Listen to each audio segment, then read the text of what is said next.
True.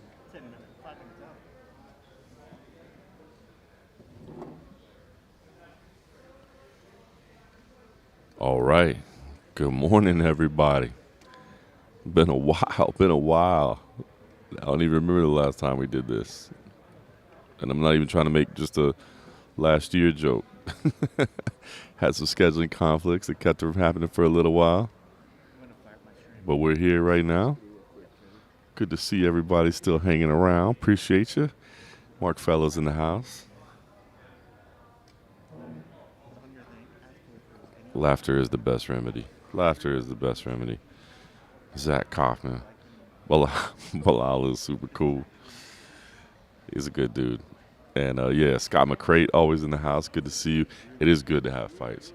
I know you're a podcast listener to the MMA Roadshow. Appreciate that. But yeah, just to be honest, man, it was hard. Like all the weeks of Stephan Bonner passing on Christmas Eve, man, that was tough. And the Phil Baroni news, and then all the Dana White stuff, and man, just everything was so rough. So it's so nice to actually be getting back to business. Let's see. Cold Coffee's got the taking some notes over. Let's see if I can find out if we're getting main event first. Yeah. Get main event first, or I figured they don't got a cut, so they're like, we'll be in about 10:30. They pulling that Arlovsky. All right. So you got to look at usually the headliners are usually given precedent if they show up early, but of course there's no weight cut, so they're not. They're sleeping in. They're getting some coffee right now, a little breakfast. Sean Strickland's out riding a motorcycle somewhere, you know. Nassoudine's getting some pastries.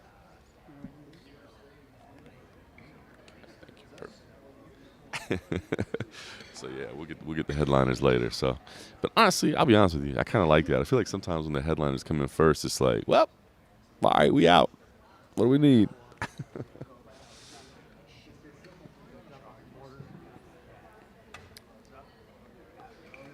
What was all right, hold on. I didn't see his take on cheesesteaks. What was his? Now hold on, there are a lot of average cheesesteaks though. Let's be honest.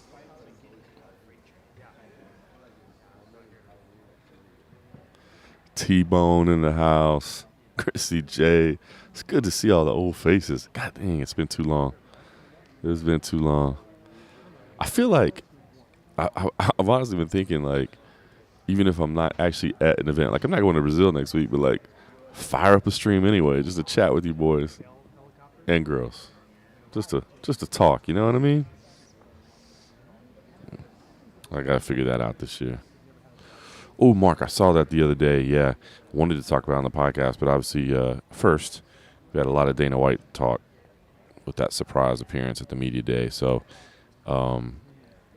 and then I had to go to my kid's soccer practice, so we were tight on time. We ran right up against it. But I did see your suggestion the other day, Marfellas, and we'll definitely, dude, you got to think they're kind of desperate for that title fight in March now, right? I mean, they're running out of options for that March pay-per-view, so you got to think.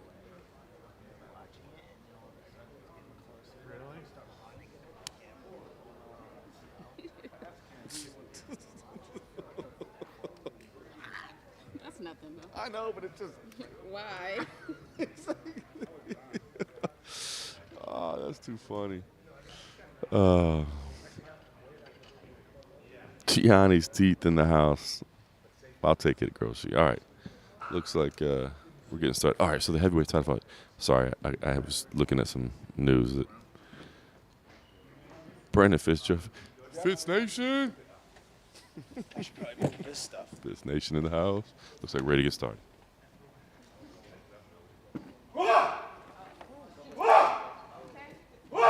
Happy New Year. Bless you. You're scaring us like that. We're on the wake now. Jeff, we good? You good? Morning, everybody, and Happy New Year. First event of 2023 is upon us. We start the weigh-ins this morning with a middleweight bout. First to the scale, Abdul Razak Al Hassan.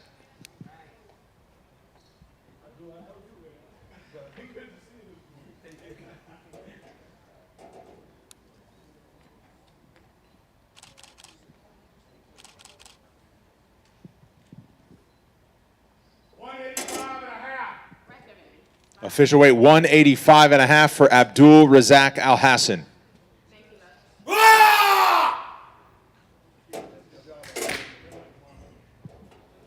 Next to the scale, Nick Aguirre.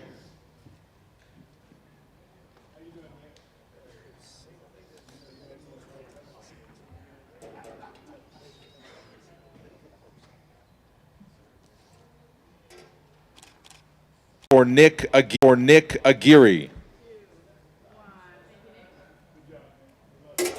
Next to the scale, Carlos Hernandez.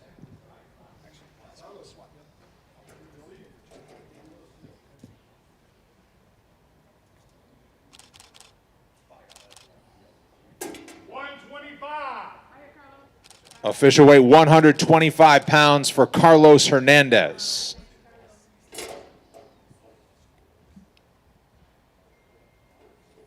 Next to the scale, Raoni Barcelos.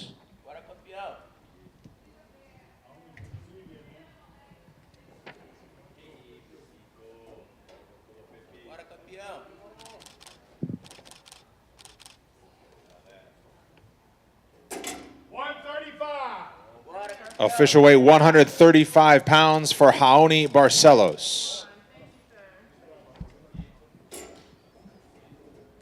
Next to the scale, Damon Jackson.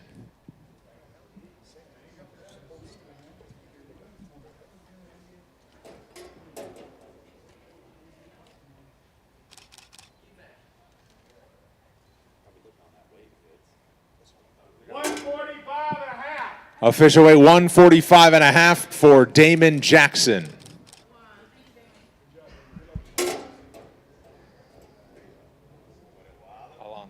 Next to the scale, Alan Nascimento. I got a video to show you later. Okay.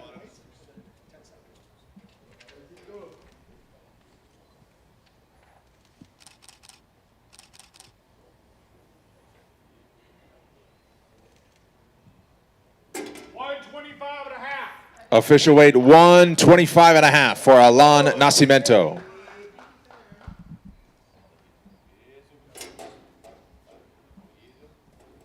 Next to the scale, Mateus Mendonce.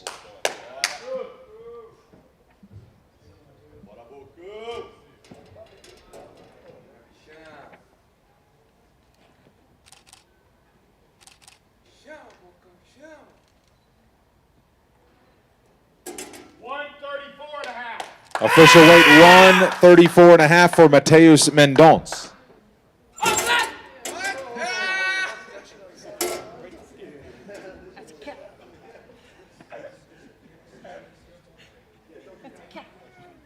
Next to the scale, Claudio Ribeiro.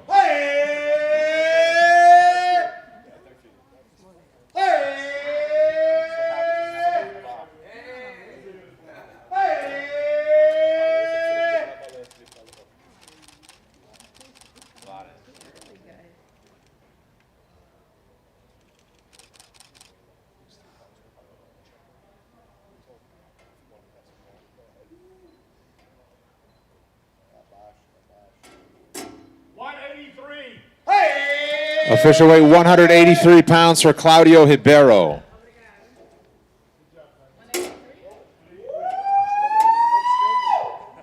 Next to the scale, Roman Kopilov. Starting with some energy.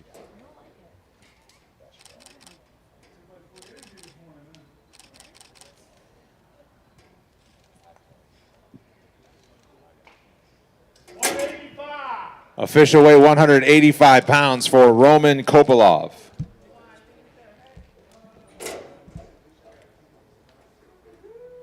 Next to the scale, Raquel Pennington.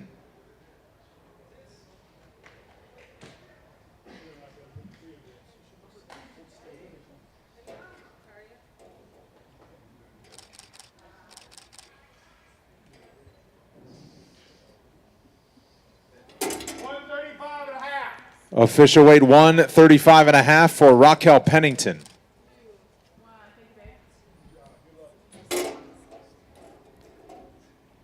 Next to the scale, Mateusz Rambecki.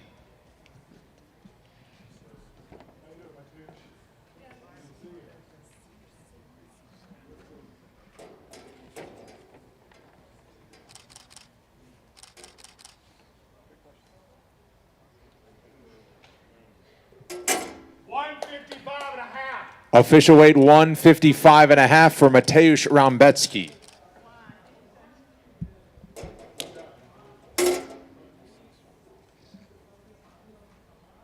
Next to the scale, Priscilla Cachoeira.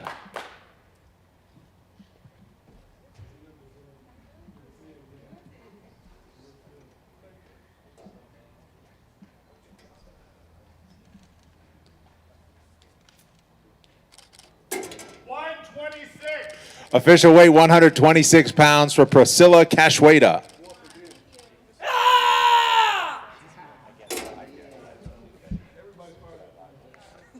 Next to the scale, Nick Fiore.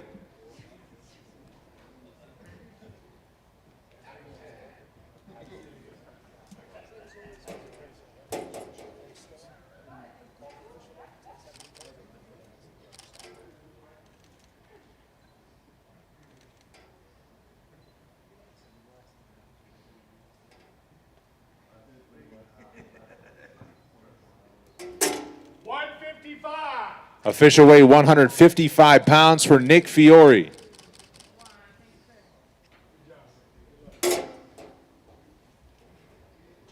Next to the scale, Javid Basharat.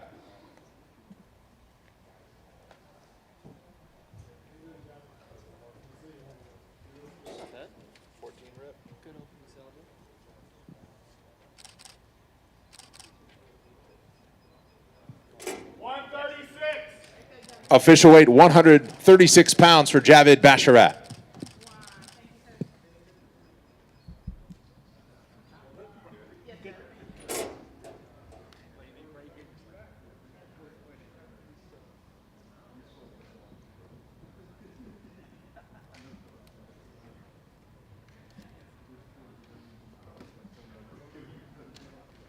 All right, looks like we reached our first break. Man, everybody fired up, bunch of energy. My goodness. My goodness, I love it. First card of 2023. We got everybody screaming and yelling, and I dig it. I dig it. All right, let's see what we got here in the chat. Good to see everybody back in the chat. Appreciate you. I know it's been too long. Like I was saying right before we got started, I've been thinking maybe I could do a chat anyway during the weigh-ins or whatever. We're all watching, you know. All right, let's scroll back up a little bit and start going through it. That was T-Bone says, do it, JM. I missed this. Yeah, man, maybe we might just have to do this. Fire it up anyway. I'm think of something. I was trying to figure out a way. See, I wish it would be sweet if the UFC would actually stream these. Like, they got a camera there. But, I mean, obviously, for the pay-per-view next week, they're doing the whole ESPN show. But it would be cool if I could just have an image. At least we could. Oh, yeah, Cold Coffee's been up here saying, it's a cat. Oh, man. All right, I'm going to have to go back down. Let's see. T-Bone, appreciate you. Rene versus Nunes in the work. I haven't seen that. It makes sense. Ban that hey guy from corners. Come on, man. That's part. Hey. Verdum used to be the worst about that. Him and his team were crazy. That, you know what's funny? Gosh, I don't know what made me think of this, but mentioning Verdum, I'll never forget beating Fedor, and Fedor was inside doing his press conference, you know, somber and sad after losing. We're all just shocked. And in the hallway, you could hear Verdum's team out there just dancing and singing and hey, just laughing. And it was the weirdest experience, man. Poor guy. Juan Walker, what's going on? What's going on? I'd like to see Groshi. I still like Gianni's teeth, but I respect the reason for the chain. Basharat, Javid. A lot of people are excited about that. All right, I'm scrolling up a little bit. Let's see what I missed. Mark Phillips said, ask the fighters to wait an hour. We got a chat here. Well, luckily, our main eventers aren't really cutting weight. I mean, they may have a couple pounds to cut, but nothing serious. So they're probably going to sleep in a little bit. They're going to pull the veteran Andre Arlovsky move where you roll in about 30 minutes before.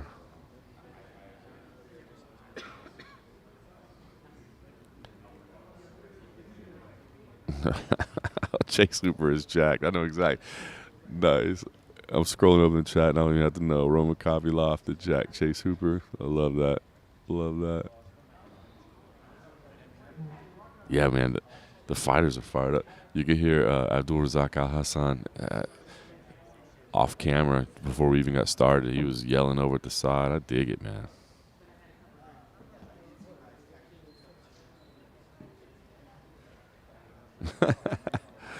Justin Villegas is true, right?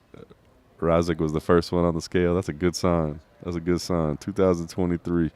That's gonna be fireworks, man. I've always been a big Razak fan. That dude is fun. QYI deep dish pizza better than Philly cheesesteaks. Woo! Out here just dropping some Chicago. All right, I think I got caught up on everything. It's good to see everybody, man. Good to see everybody.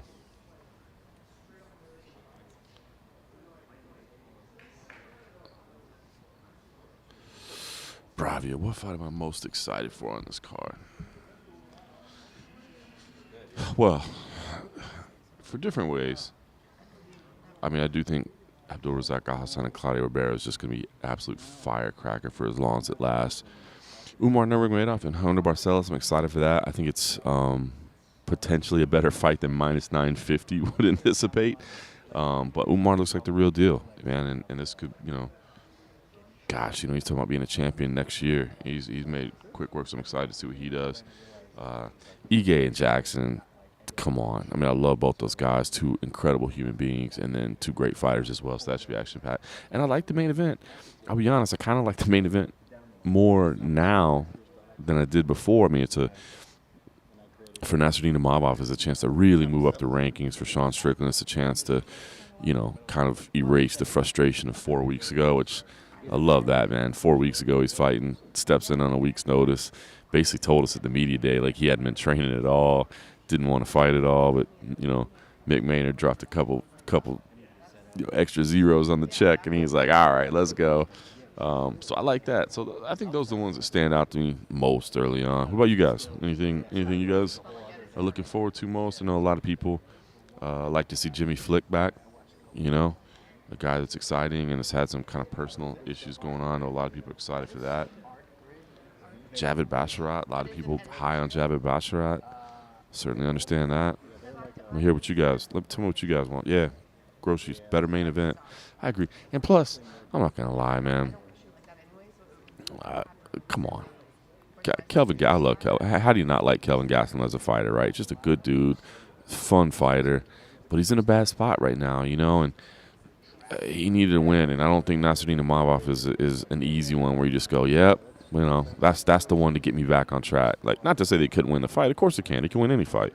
But it's one of those guys that, like, if Kelvin had beaten Nassourdine, people just go, who? You know what I mean? Because he's not known yet. And he's a really good fighter, and he's not known yet. So, tough one.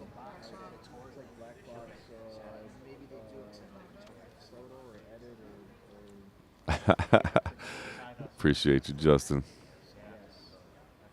Yeah, Zach. So Zach agrees, too. It's a better main event now.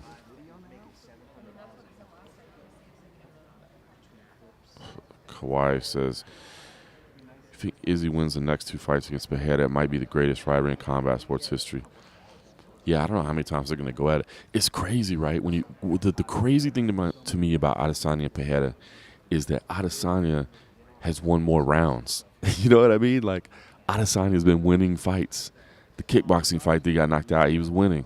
The MMA fight that he got knocked out, he was winning. So it's so crazy. Like, if you're doing like a round-by-round total of their career, Adesanya's winning. But Pereira's got that one shot, one touch, everything changes kind of power. Gotta be frustrating, man. Gotta be frustrating. Oh, man, just sitting here like those memes that came out after were like, Pereira, Izzy retires to go to the PGA Tour, and Pereira's golfing now, and Izzy is in jail, so Pereira gets arrested. I mean, those were funny, man. Those legit made me laugh.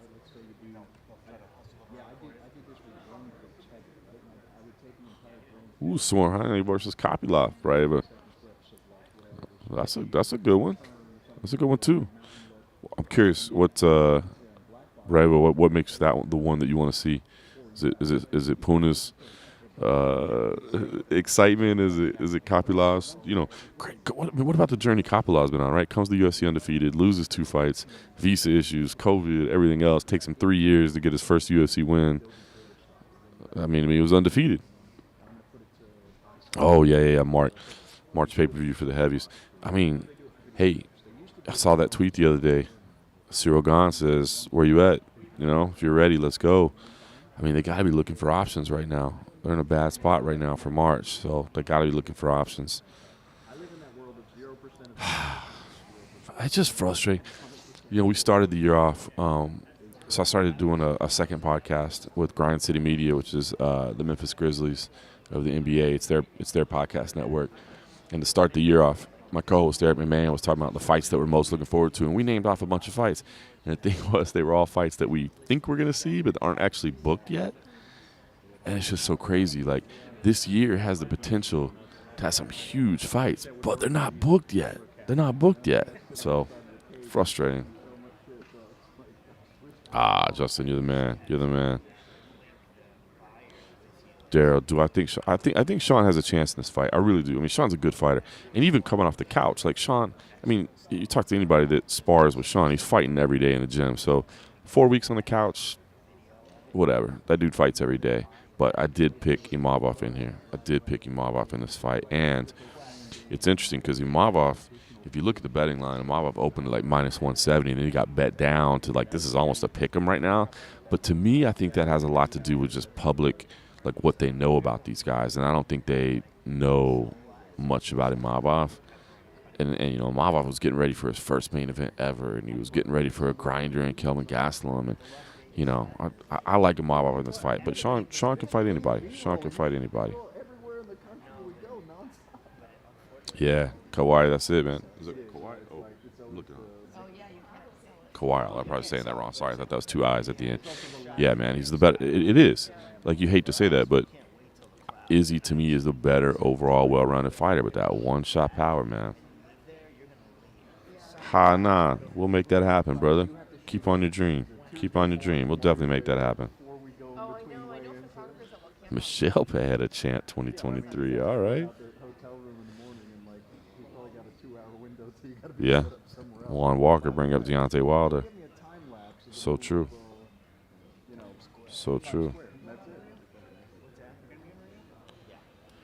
Groshi. Oh, I don't remember Broken Bones. I do remember. I don't remember Broken Bones. Are we back to tweeting? Do I get to tweet? I don't remember that. You have to confirm my memory. Oh. The Honorable Jeff Mullen is back, so it looks like we're going to get a few more. Let's get started again. I'm looking over here, seeing if I see anybody yet, trying to see who it is. Obviously, Brendan Fitzgerald's about to announce it anyway, but I'll try to give you a sneak peek if I could. Next to the scale, Jimmy Flick.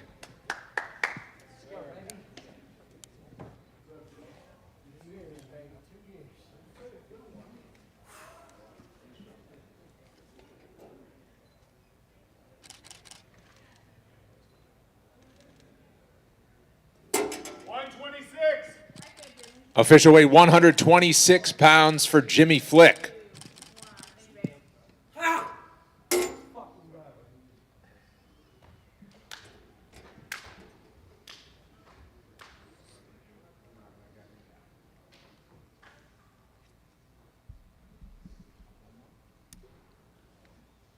All right, looks like maybe just a 1 in that little window.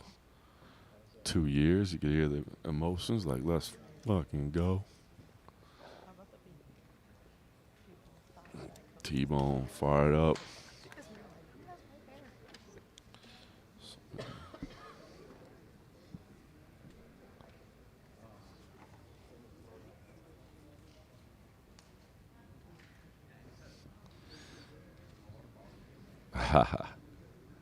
Well, hopefully I got it close, Kyle. I'm going with Kawhi. Hopefully I got that close. Apologies. Yeah, there are a lot of people. I mean, look, Sean's a great fighter, man. That last one was frustrating.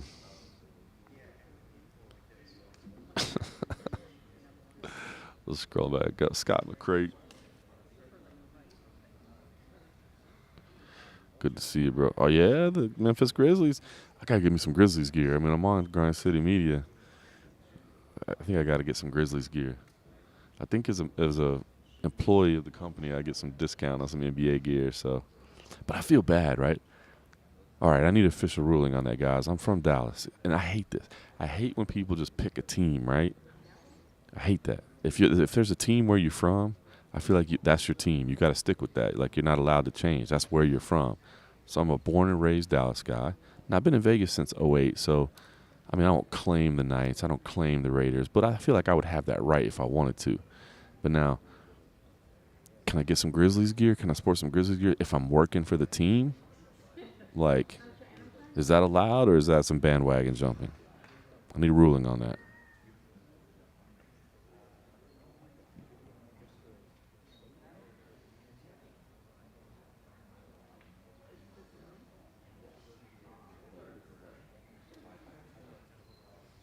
I feel like I'm getting some approval from Scott McCrate.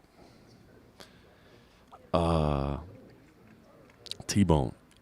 In and out. I'm not gonna sign up for that. I'm not gonna co-sign on that one. It's okay, but I gotta be honest. And I know it's an East Coast, but I like Shake Shack to me. Shake Shack. Oh, all right, here we're getting back to it. Cracked vertebrae. Wow. I didn't remember Next that. to the scale, Ketlin Vieira.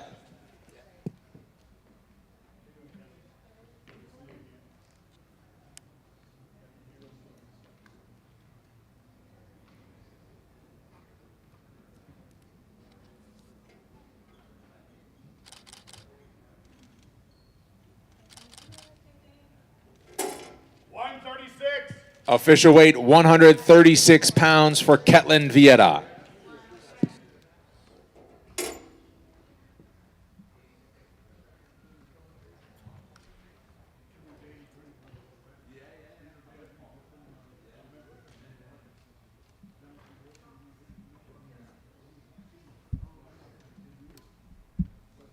All right, looks like just one on that one too.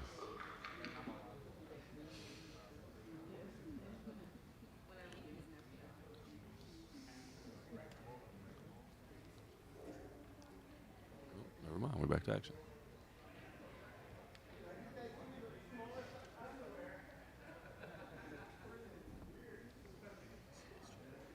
Oh, of course, yeah.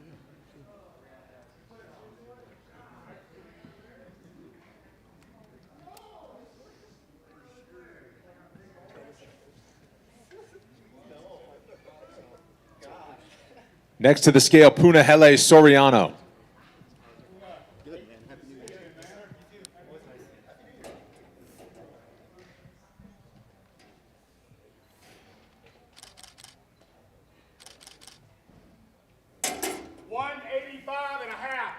Official weight 185.5 for Punahele Soriano.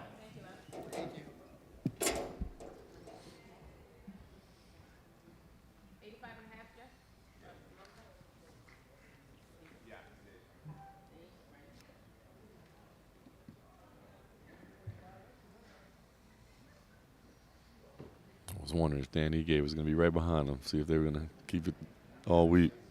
Maybe not. Pretty cool stories for them, man. I'll be honest with you. Puna and Ige, I knew they were friends, but I didn't know like how close they were. I knew they were now, but I didn't realize they were like that close. Until this week, I didn't realize they were close all the way, like back in high school and stuff. Pretty cool to see. Very cool to see. All right, let's see what we got here. West Coast. You know what the thing is with In-N-Out is the fries. They got to step up their fry game. The burgers, yeah, you can't complain about the burger, but it's the fry game. Although I'm going to be honest with you, Shake Shack fries not that great either. Maybe it's just the fact that we would get Shake Shack, because there's a Shake Shack right next to T-Mobile Arena, so sometimes we would be down there doing like media days and press conferences, and you know, you're just starving because you haven't eaten all day. I don't know. Krauss sparred with Nassourdine.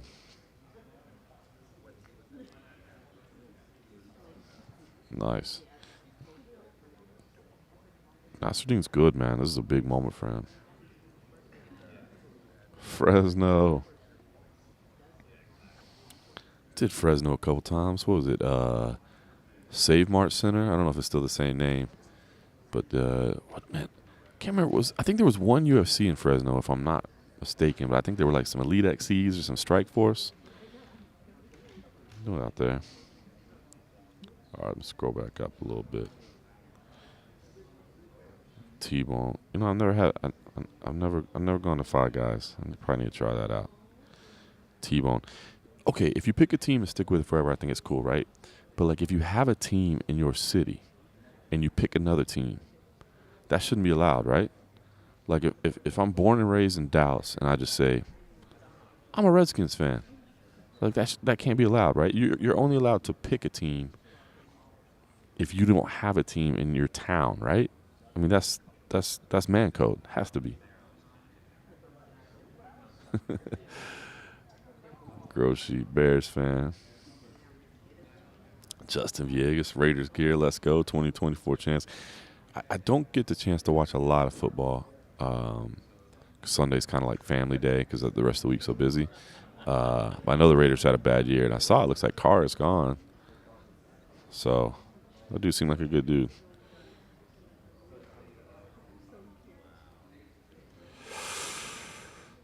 Yeah, West Coast. I'm scrolling back up and seeing that Krauss stuff. Saw that story yesterday. Well, being an agent, and I'll be honest with you, I'm still learning about all this stuff too. Like I've said it on the podcast, on the MMA Roadshow, and I'm just 100% honest. Like I didn't know the non-public information thing was an illegal thing. 100% did not know that. Like, but I guess it's akin to insider trading, right? But I just always thought, I mean, and I don't think a lot of people did, if I'm being honest with you. Like, gambling has been so prevalent in the MMA community forever. I mean, here in Vegas, everybody get bets. And to be honest with you, like, I mean, I had people that, because I don't bet on the fights. I just always felt that I'm not good at losing money in gambling. I'm just not. I'm fine with spending money.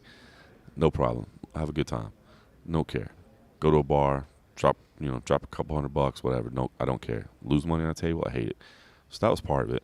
The other thing was that as a reporter, I always felt like if I have money on a game, how am I going to tell you that, or on a fight, I should say, how am I going to tell you that it was a bad decision or that the judges got it wrong if I had money on it? At that point, I'm not being unbiased. I'm biased as hell because I wanted to win my bet. So I never bet on it. But I had people here that would tell me, like, you're dumb. Like, why wouldn't you bet? You have as much knowledge of this game as anybody. And sometimes I would think about that. Over the 10 years of picks that we did at MMA Junkie, that my picks were tracked for 10 years, 65%, which should be profitable over a 10-year period especially. But I just never did it. So I think a lot of people learn. But so anyway, long story to set up that I'm still learning about this too. But I think a big thing is that with the offshore, it's illegal. I mean, it's the reason they're offshore is, they're illegal. I know that we were never, when I worked for MMA Junkie and Gannett, USA Today, we were never able to post any of the lines from the offshore. And this was now USA Today, or at least they did when I left. They had an official betting partner. I don't know if that's still the case. But even before we had an official betting partner, there was always a policy, don't post the offshore lines because those are illegal. So I think that's a big problem. And again, that's why I think people are still trying to, we're still getting all the details on this James Krauss thing. What I said from the beginning, I still stand by. I don't think any fights were fixed. Could be wrong. Maybe it turns out I'm completely wrong in this case. I don't think any fights were fixed, and I think a lot of people are kind of throwing that out there.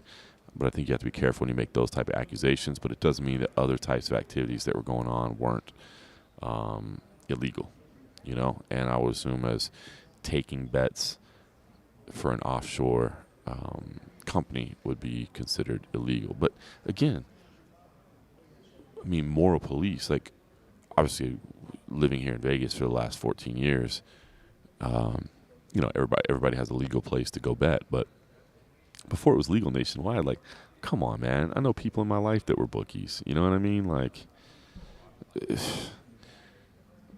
so it's like being a bookie I mean, okay. I mean, it's a crime, but a crime against who? A crime against what? So I don't know. The situation's still playing out. I'm intrigued by it, but a lot of people are like kind of throwing Krauss under the bus. I don't dig. I don't think he was doing anything against the fabric of the sport, but maybe I'll find out otherwise. I just think he got involved in some things that maybe he shouldn't be involved in. So.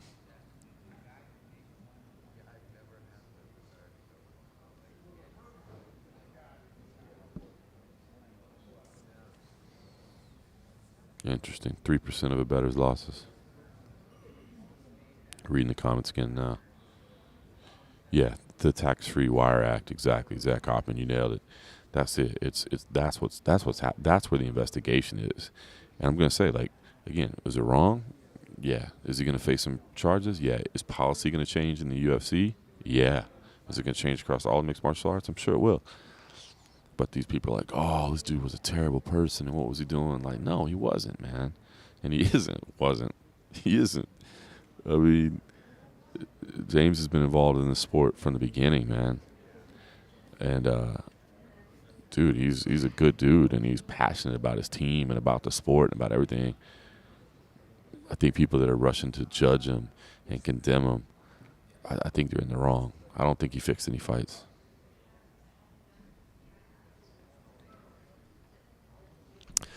But we know how taxes work. The government got to get their money.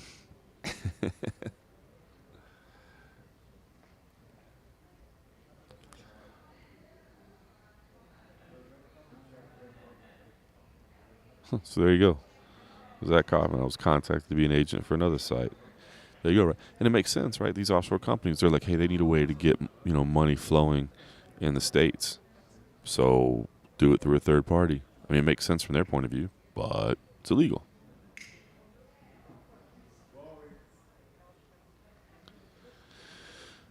Joseph Bellotti says, do you see the winner of Vieira versus Pennington facing Nunes?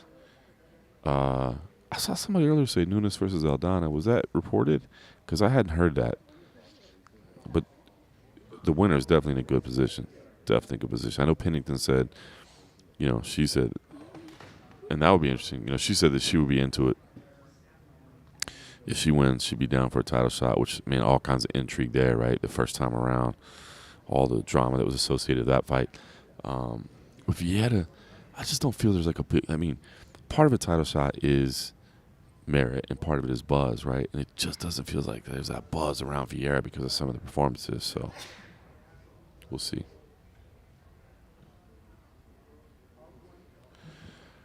Oh, scrolling back up. That's right, Viegas. Oh, Ortega versus Cup. Oh, yes. I do remember that. That was a good fight week, man. That was the fight week. I was staying in a host hotel that week, and it was one of those kind of old school hotels. I can't remember what it was, but you know how they used to build them where there was like a courtyard in the center and all the rooms like faced in towards that courtyard. And Ortega and his team were down there like playing chess all week in the lobby. And yeah, I remember that now. That's crazy.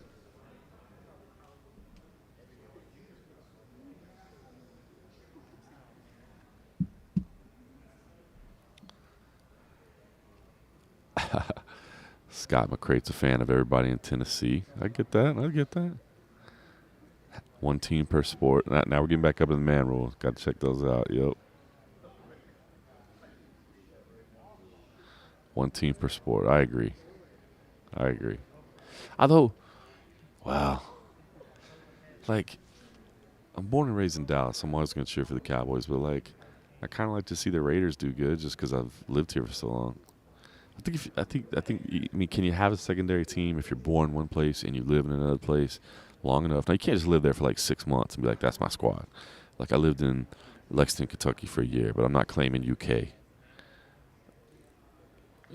I lived in Oklahoma City for a year, but I'm not calling for the Thunder. You know what I mean? So, but if you live someplace like me, I've been here for 14 years now. You can be a fan of another player. I'm scrolling up. So Scott McCray, you can be a fan of another player. I agree. Oh, Zach, I see you. You can give up on the Cowboys at any time. It's a great thing about the Cowboys, right? Like, people either love them or hate them. Oh, Scott, I didn't even realize you were from Memphis. I didn't realize that. Oh, shoot. Well, dude, that's even cooler, man. I think maybe I did realize that and I forgot. I didn't realize that, though. Oh, so you're all about that Grind City media then. Let's go. Zach Kaufman, co-signing Five Guys. Do we have that in Vegas? Let me see. We have to, right? Five Guys, Las Vegas. Let's see. All right. We do. We're not that far from my house. All right, I'm gonna put that on the menu this week. Go give it a shot. All right, scrolling back down. That's it. I thought you were from Nashville, but you're from Memphis. Okay. All right. Well, then, yeah, you get all the Tennessee teams.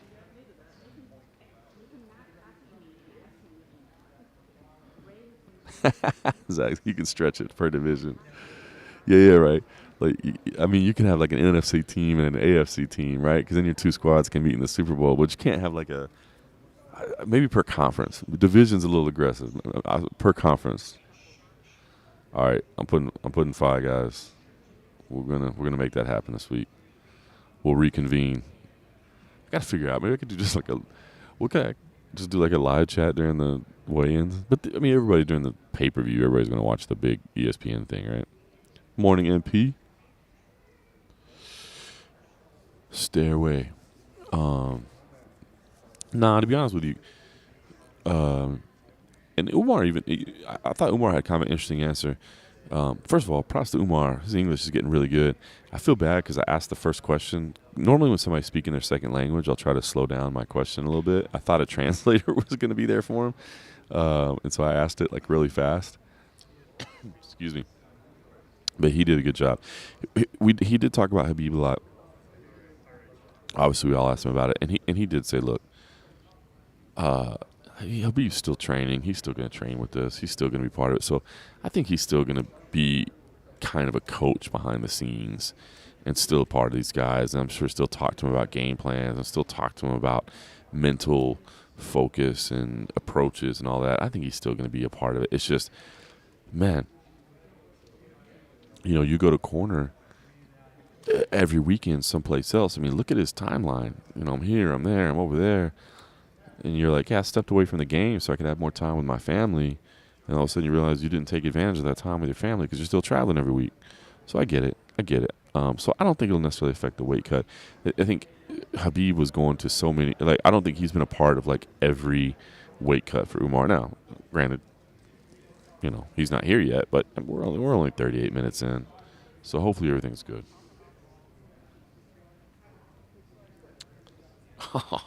Zach. Too funny. Eagle's still doing events. They're just only doing it in Russia. But I've heard that they still may do events in the States. So we'll see. Pure speculation on my point, but I think a lot of their investment money came from Russia. And obviously, there's financial restrictions in place with Russian money because of, the efforts in Ukraine. So I don't know if that had anything to do with it, but if you look at the timeline, it seemed to coincide awfully similarly to when they stopped doing events. So I don't know. Let me check the odds. Stairway. To be honest, I haven't looked at a lot of the odds. I looked at the main event odds. Okay. Imavov is starting to go back up a little bit. Yeah. Oh, no, not really. Still 130. But I looked at the other day. It looked like he was almost a pick 'em.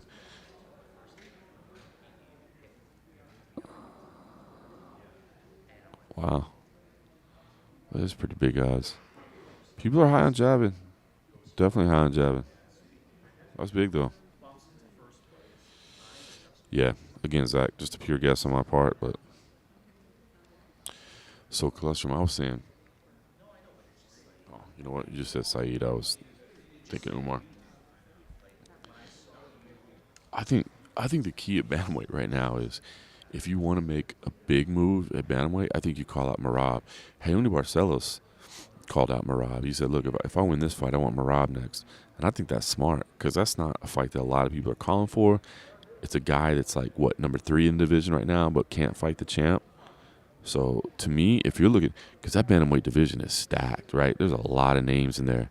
So if you're at number 15 and you're trying to maneuver your way, like how am I going to get from, 15, 14, 13, how am I going to get to 2, whatever?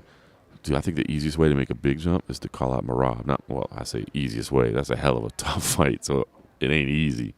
But to me, that's the call out you make because nobody wants to fight the dude. Nobody's calling him out. Tough to match up. That's what I think you do. If you're at bantamweight, you want to move up quick. No, still got a hell of a fight in front of you. But you call it Imavov. All right, Jeff Mullen back in place. Next to the scale, Sean Strickland.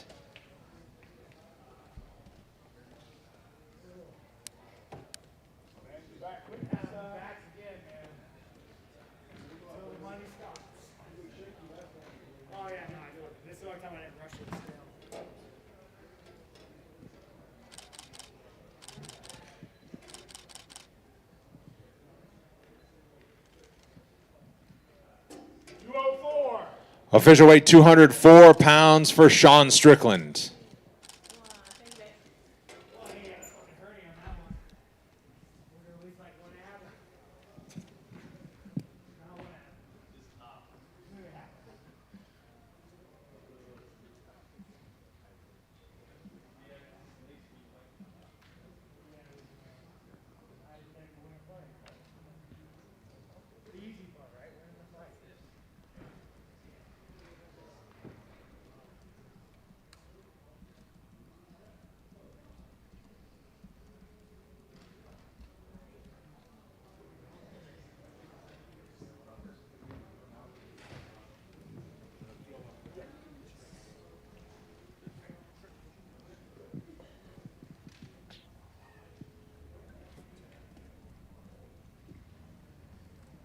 Next to the scale, Nassourdine Imavov.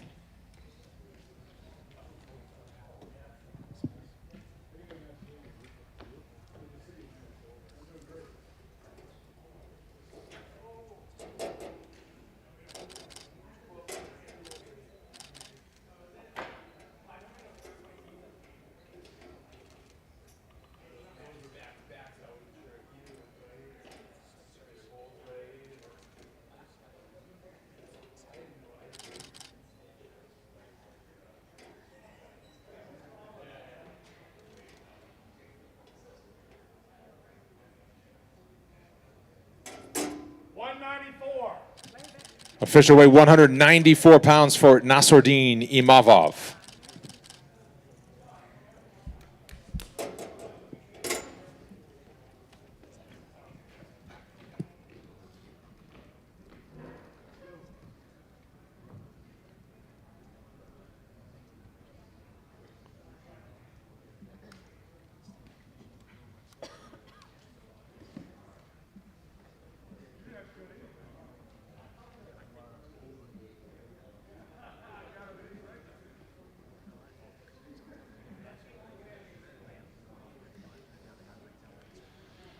Just 194 for Imavov. Interesting. Interesting. Interesting. Also, potentially less interesting, but funny. After Sean Strickland weighed in, he went to the back and, talk, discussion, as there is. And the first thing I heard him say was, I don't normally brush my teeth on weigh-in morning.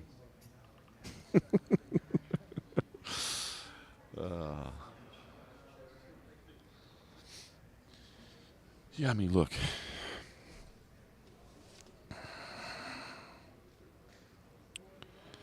If Sean can stay behind the jab, you're 100% right, Zach. If he can stay at range, keep Imavov away,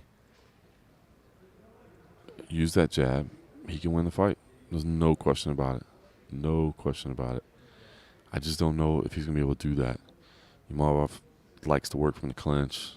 Will be looking for the takedown, I think. And I think he'll be pressing forward trying to make that happen. So,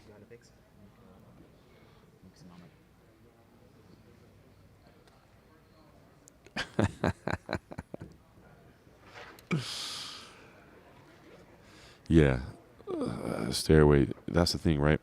I mean, Sean told us the other day at media day that like he wasn't training at all during the 4 weeks away. Like he was just chilling, not doing anything in the gym. Of course, it makes sense. It's the holidays. There's nothing coming up.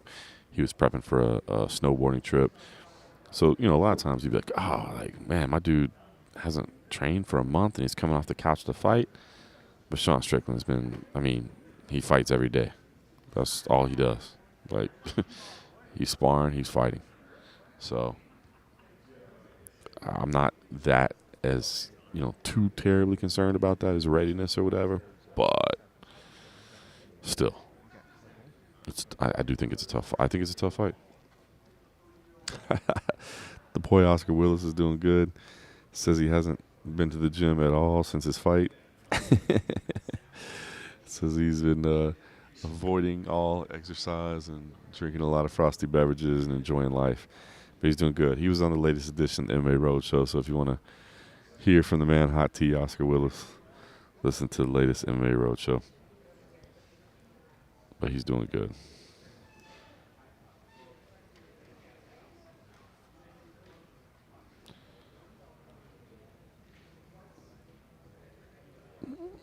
What? Look at the Sean support here. I like it. I do like the John Castillo. Where's your sunglasses? That was pretty funny the other day. His eyes were dilated. He had the sunglasses on. He comes in talking about a-holes wearing sunglasses inside. I don't see Sean taking it down Stairway. I could be wrong. I don't see him taking it down. Maybe I'm wrong. I see for Sean to win this fight, I think he has to stay on the feet, as was said earlier, stay behind the jab. To me, that's what he has to do to win this fight.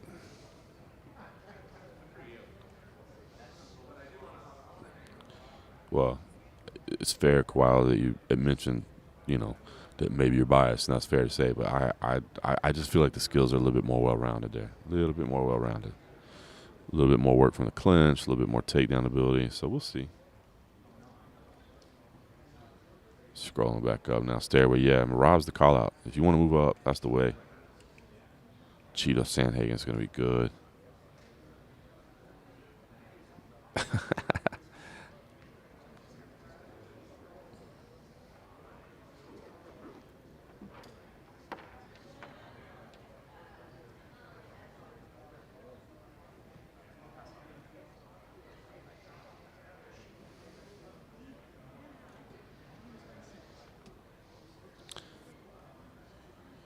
Yeah, that'd be crazy, Cluster. 3 losses in a row. It'd be wild to think about that.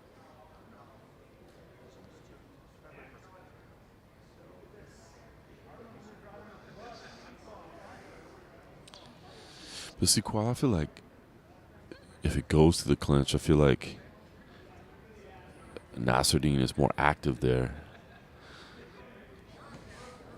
I think Nassaudine's going to want the clinch. I don't see better in striking. That's tough to say. Packs more power for sure, but and it could be a situation where Sean does use that jab, rolls with punches, but I think there is something to be said for like judges don't always see that. It's tough.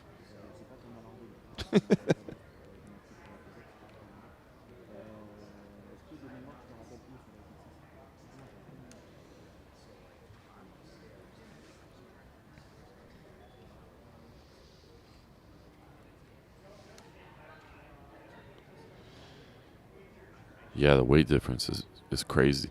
That just has to be Nassourdine's walk-around weight, right? I mean, there's no way he bothered. I mean, if it's at 205 and he's 194, and my understanding is that Sean did have to cut a little weight. Not a lot, but a couple pounds. Like, 2 or 3 pounds. But he did have to cut a little bit.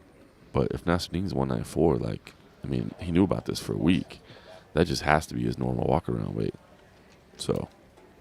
Next to the scale, Dan Ige.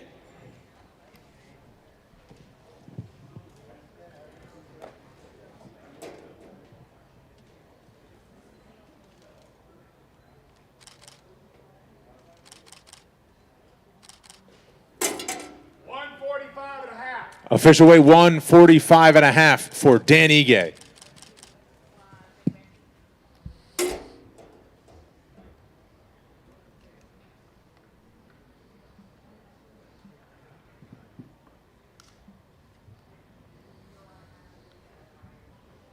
All right, so with Ige in, that leaves us with just Umar and Nurmagomedov on our main card. Slept in Argueta, Charles Johnson, Sajara Eubanks on the prelims.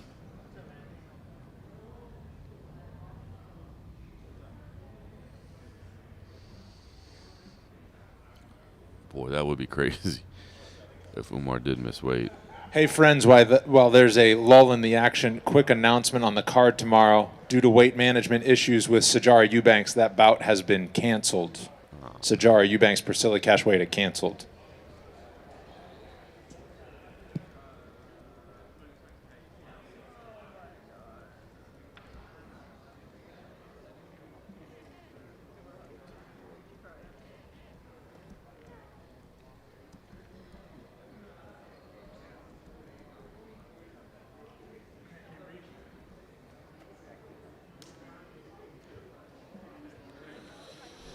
Well, and I don't know if you could hear my voice when I said it, but the realization that Sajara wasn't here yet, I was like, uh-oh.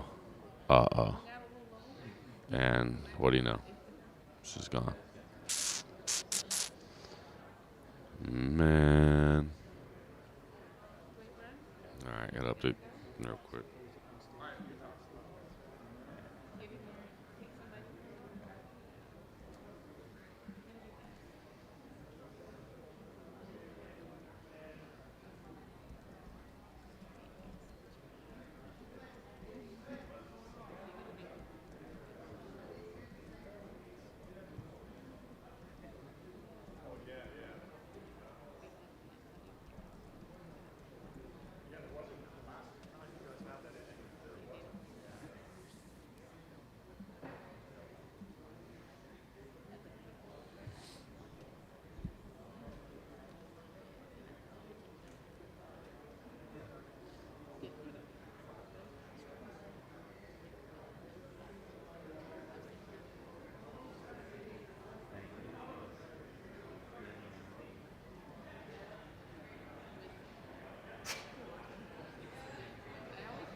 Yeah, she's had her issues over the years. Man, you just hate to see that.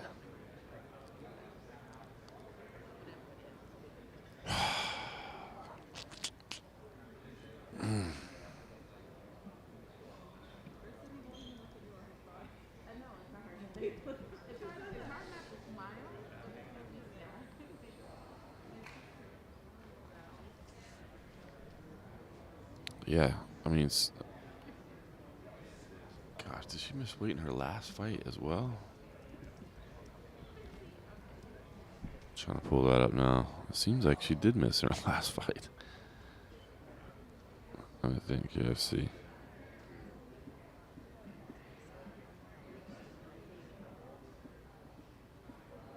Yeah, she did. December 2021, missed weight. Didn't fight at all in 2022, and then misses weight here in 2023 and has to withdraw. So she hasn't gotten a paycheck since December 2021, and that one she was fined. Gosh, I just hate to see that, man. At bantamweight, she lost to Aspen Ladd. She made weight against Elise Reed. Dominated that fight. I hated to see that fight. Elise is small. She came from the CFFC. And I remember I'll be honest with you, when they first announced that match, I thought, oh, that's tough. Because Elise is small. She moved up a weight class to fight somebody that struggles to make it. And Sajara dominated that one. But you look at the history, you know, has tried to get to flyweight and has struggled at bantamweight. Aspen Ladd, Betch Correa, Ketlin Vieira, Pani Kianza, lost all those. Beat Julia Avila, beat Sarah Morris. It seems like she'd be better at flyweight, but she just can't make it. Yeah, it's Scott McCray just nailed it. When she's at 125, I mean, it looks like 125 is the spot for her. But if you can't make it, it's not the spot for her. It just puts you in such a rock and a hard place, man. The athletes at 35 are so much bigger. But if you can't make it, you can't make it.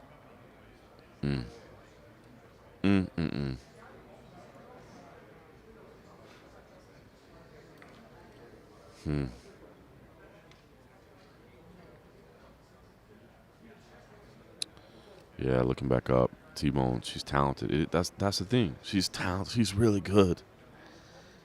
She's talented and she's fun. But she's had problems for years.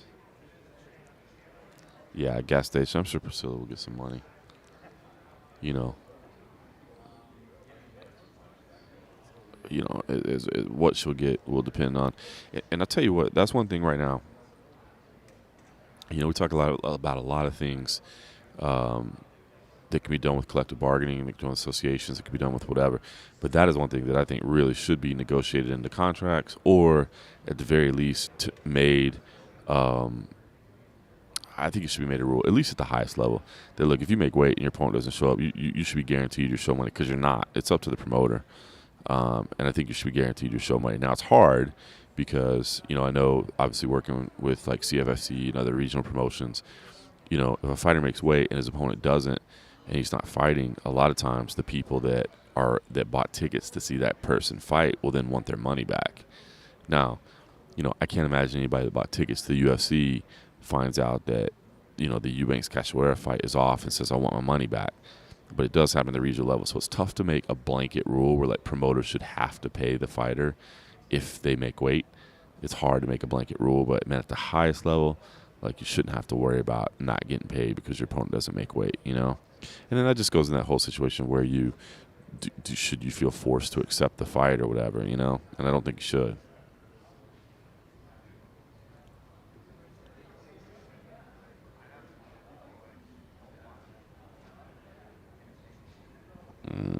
I see you, gas station. I see you, gas station.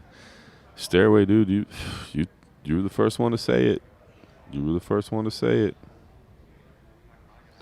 We'll see.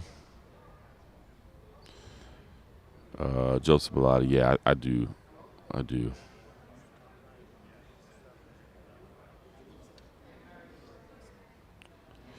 Zach, yeah, it's on the commission. It's on the commission and the promotion. The commission has to sign off on it too. I'm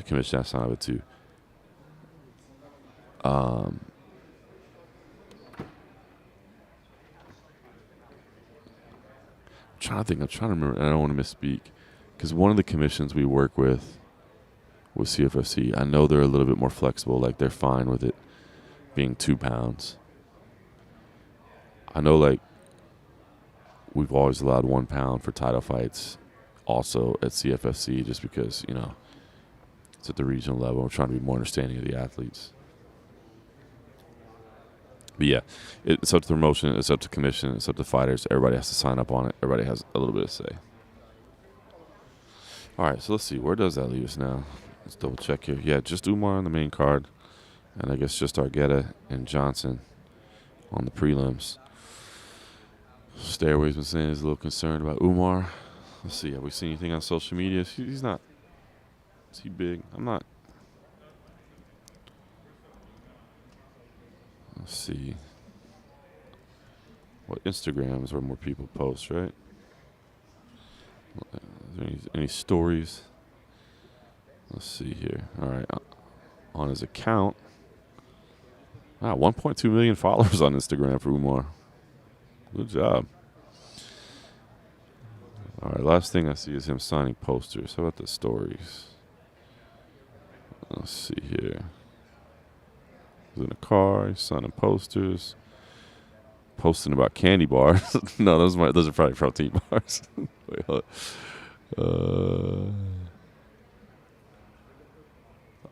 posting about being unfiltered. Looks like cutting weight 14 hours ago. 12 hours ago in the gym.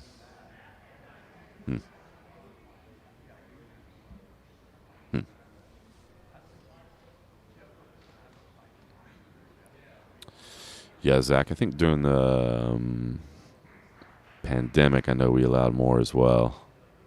We're really flexible on that.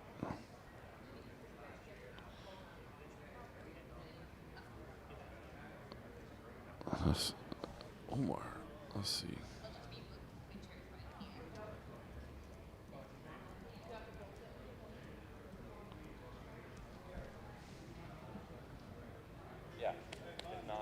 All right, looks like we got movement. Thank you. Awesome, bud.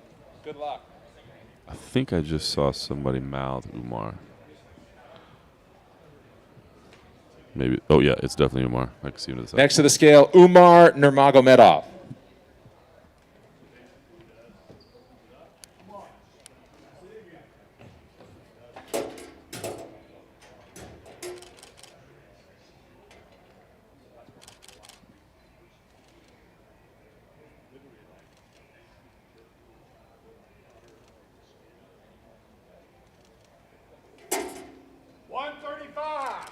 Official weight 135 pounds for Umar Nurmagomedov.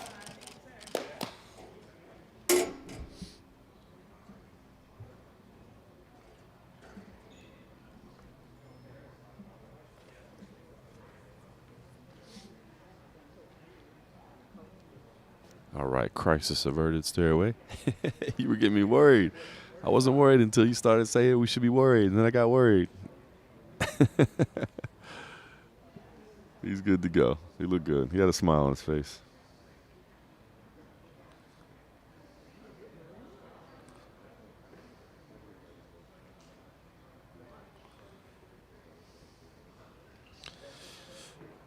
Mark, I think I saw, unless it was a fake post. I don't know. You never know, man. Now, I hate that so much when people put just like fake social quote graphics or whatever. I hate that shit. Sorry.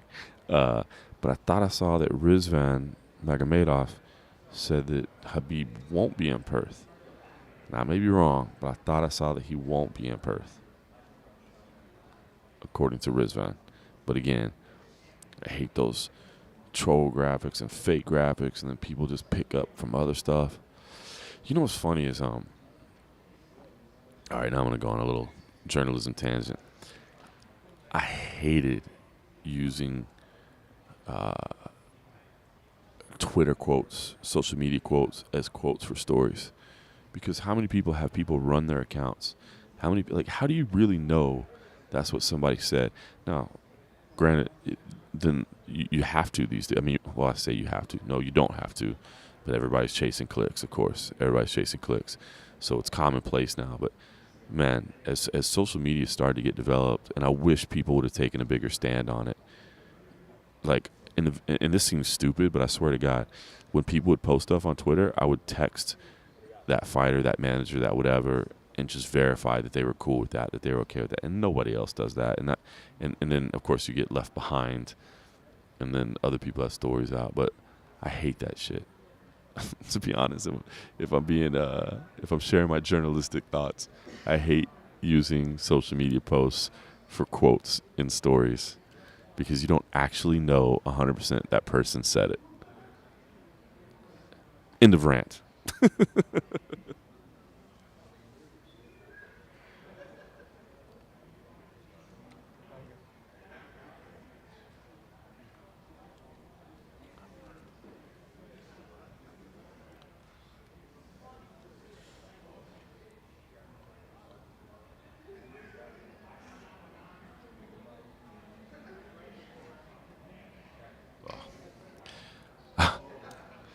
Sean Strickland is in the back telling fighters stories about getting in fights with people.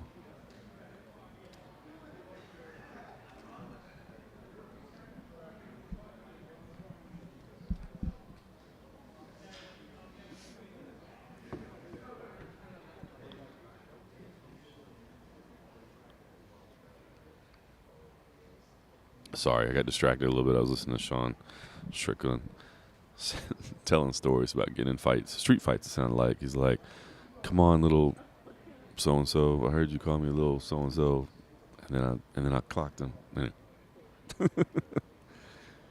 right, let's see what we got here. T-Bone, I'm trying to start my little MMA media, social media company managers for fun. You got any advice as a veteran in the space?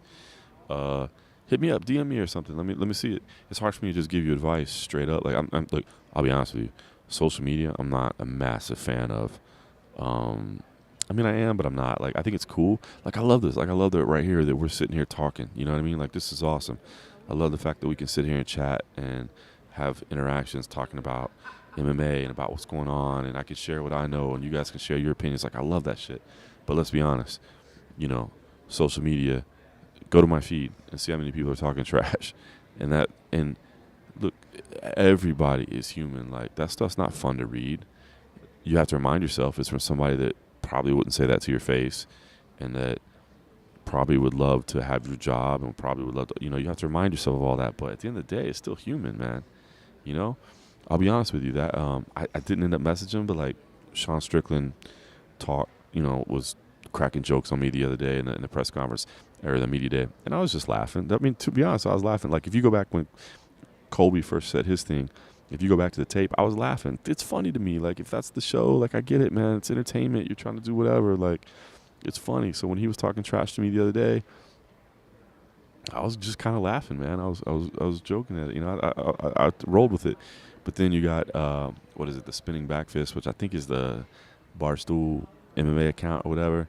They put the clip, and then they find the worst picture of me, and then they put the picture of the character that he was talking about, and they put, "Oh no," and then they tag me. Like, why would you tag me in that? What's the point of that? And I started messaging him and be like, dude, but I was like, what's it worth? But then you get a whole bunch of people talking trash, and I'm a human being just like everybody else. I don't like to log on to social media and see people talking shit about me. You know what I mean? Nobody likes that. So anyway, rant over there. That's why I don't necessarily love social media sometimes. It was Misha Tate that said it years and years and years ago. And when she first said it, I was like, wow, that's kind of rude. She was like, I don't like social media because it gives people access to you that have no business having access to you. And I was like, whoa, that's kind of rude. Like, they're fans. But then I really thought about it, and I was like, nah, you're 100% right. Like, who else in their everyday life has to have just people just talking shit to them? You know what I mean? Nobody likes to see that stuff. So anyway, the end of my long rant. I'm not the greatest expert in social media. Plus, my generation, I'm not a 22-year-old or whatever. So I might not. But that said, happy to review your product. If you want to reach out to me and see what you got going, like, I'm always happy to get my feedback, see what I think. You know what I mean? So there we go. All right, let's back to the comments now. Scott McCray. All right, hold on. Look at that. But that one, sorry. Paul Capaldo. Boy, I don't know. I heard at one point that he was trying not to take a lot of fights because he felt like he was kind of next up. Gosh, man, it's been a year since that Jose Perez fight. Such a great fight. Fight of the year at CFFC. I heard for a while that he kind of was just holding out for a contender series spot or, a big show invite. But it's been a year now, man. I might need to check in with him, see what's going on. He's talented, man. That Perez, that's what made that Jose Perez fight so good, is not only that it was just a great fight, but it was a great fight between two dudes that I think belong at the next level. If you haven't seen that Jose Perez Paul Capaldo fight, go to Fight Pass, check it out. CFFC 105. I'm sure you can just search either one of their names. It was a co-main event at CFFC 105. Ended up being our fight of the year, as voted on by the fans at CFFC. And dude, it was so good. I wasn't sure if it was gonna, when it happened, I was like, right away it's going. But that Raheem Forrest Colin Luber's fight was phenomenal as well. And it was a 5-round back and forth, like crazy. So I thought that might get some votes. But yeah, go check that out.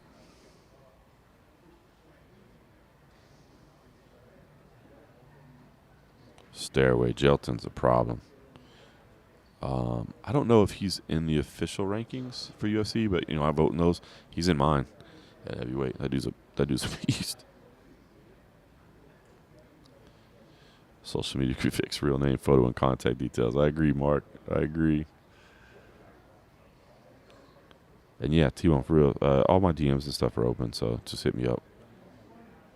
I might take a little while to get to you. If Big Ben's in the chat today, he'll tell you my DMs suck. It is busy, man. Running the one-man show that is mixedmartialarts.com right now. Although my man Cody Merrill is doing a great job with social. I'm tapped all the time, but I try to keep up with it. Ooh, Zach's gonna get an interview. Zach, I saw you did a podcast. I'll check it out, man.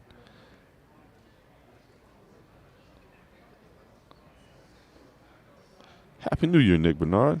Scrolling up a little bit. Yeah, you are a little late to the party, Nick. You're just getting there. But that's okay. It was still 2 people left to weigh in. Still people. We lost Cachoeira Eubanks. Eubanks was pulled due to weight management issues. Sean Strickland, 204. Nassourdine Imavov, 194. So a 10-pound differential. I did hear that Sean Strickland cut a couple pounds today. Not a lot, but just a little bit. So expect him to be significantly heavier, which we'll see how that factors in. Everything else pretty normal. Stairway, thanks for being you too, man. I appreciate that.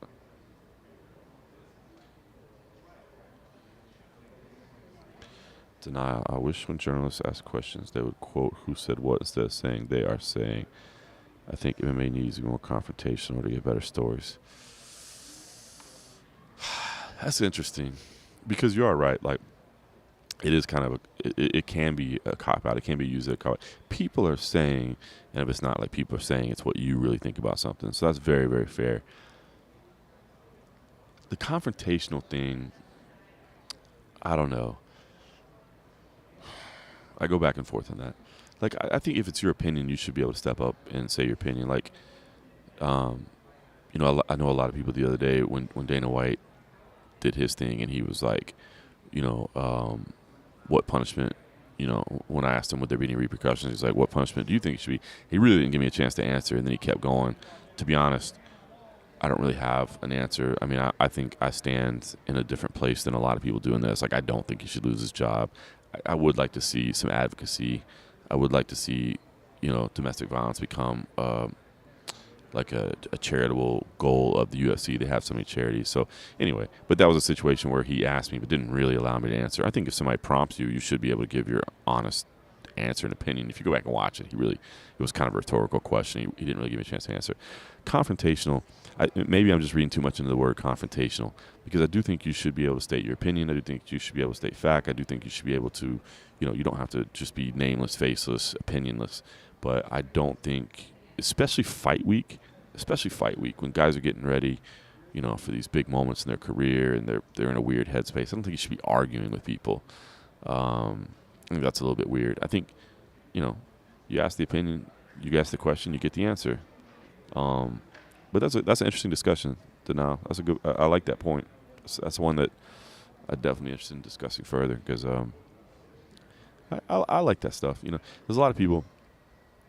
A lot of people have different opinions. Oh, you don't ask the hard question. You don't ask this. But it's like, one thing I've always pointed out too is, at least you can get an answer, and I think that's important to note sometimes too. If you're just a person that argues all the time and now people don't even answer your calls or your texts anymore and you can't even get a comment, like, is that really adding value to the discussion? Like, I don't know. So, I don't know. A lot of stuff out there. I'm scrolling back up, see if I missed anything. Oh, I see Denial talking trash. Best Slap League commercial I've seen was filmed on New Year's Eve. That is crazy, man. That is absolutely crazy. Same thing with Slap League. I'm in a different position than most people. I don't have an issue with it. But the thing is, I can tell you that, because it's Dana's thing. I can't tell you this, so I'm going to search it real quick. Let's see if I can find it real quick.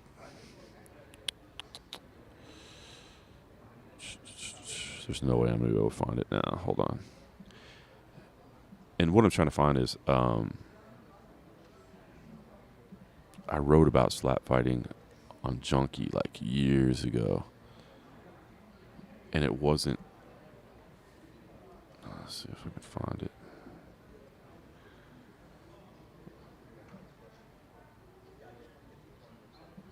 Sorry, I want to find it. I just want to show this to you guys. Not that you guys Not that you guys don't believe me, but because the thing that's annoying to me is people like, oh, if you like power slap, it's just because you're trying to kiss Dana White's ass, and that's not true. I just don't have a problem with it, and I know that makes me. Oh, here we go. Well, I say years ago, August. I did find it. Let's see if I can find this thing. I'm gonna put this here. August 2021. So not years ago. But I'll put this here.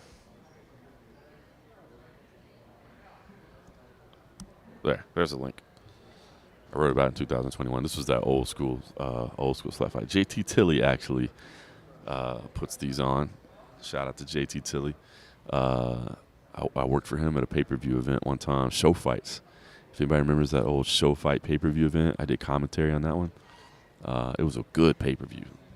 But anyway, I saw this stuff, and I was like, I just can't stop watching it. Like, this stuff is crazy. Like, I can't stop watching it. And so I'm just not the outspoken opponent of it.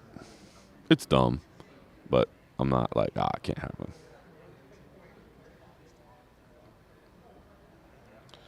Oh, I see. Dana can say he doesn't want to distract from fires, but hold his own presser. Well, I'll be honest with you. You know, I wouldn't have asked any of the fighters on media day about the incident, strictly because, and I understand it's fair game. Anybody can. But I actually like what Dana said when he's like, hey, I don't want it to be a distraction for these guys. I actually have that same opinion that it's fight week. And the line of questioning that I ask fighters on fight week that I'm willing to ask them on non-fight week is a lot different. Fight week, man, is a stressful, insane situation where you're trying to get your head in the right space. And to ask about questions like that, I just don't really see the need for them. You know what I mean? The place. Now, maybe if you want to say I want to ask Raquel Pinikin and Ketlin Vieira as female fighters, I could definitely see that. But I wouldn't have done it. Fight week is kind of a unique scenario, and I kind of tend to shy away from acting stuff like that on fight week.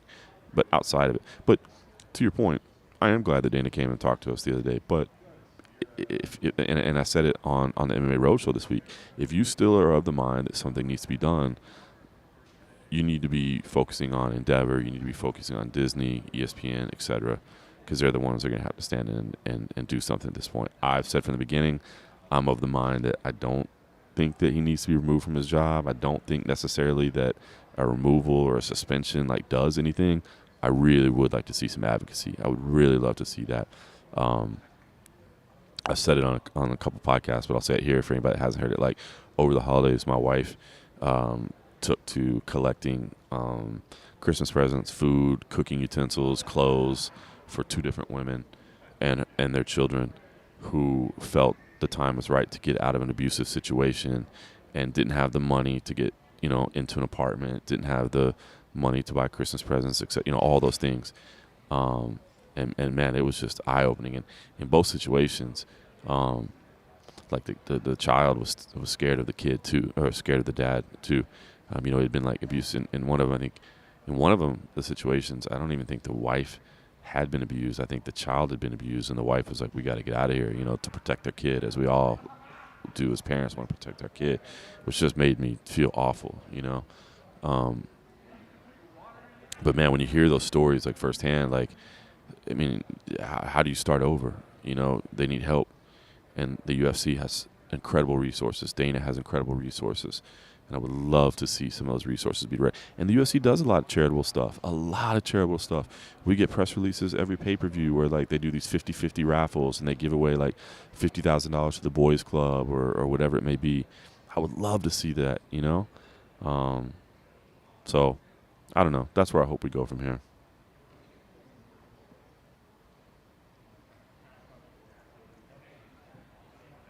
Good morning. California love back in the house. What's going on?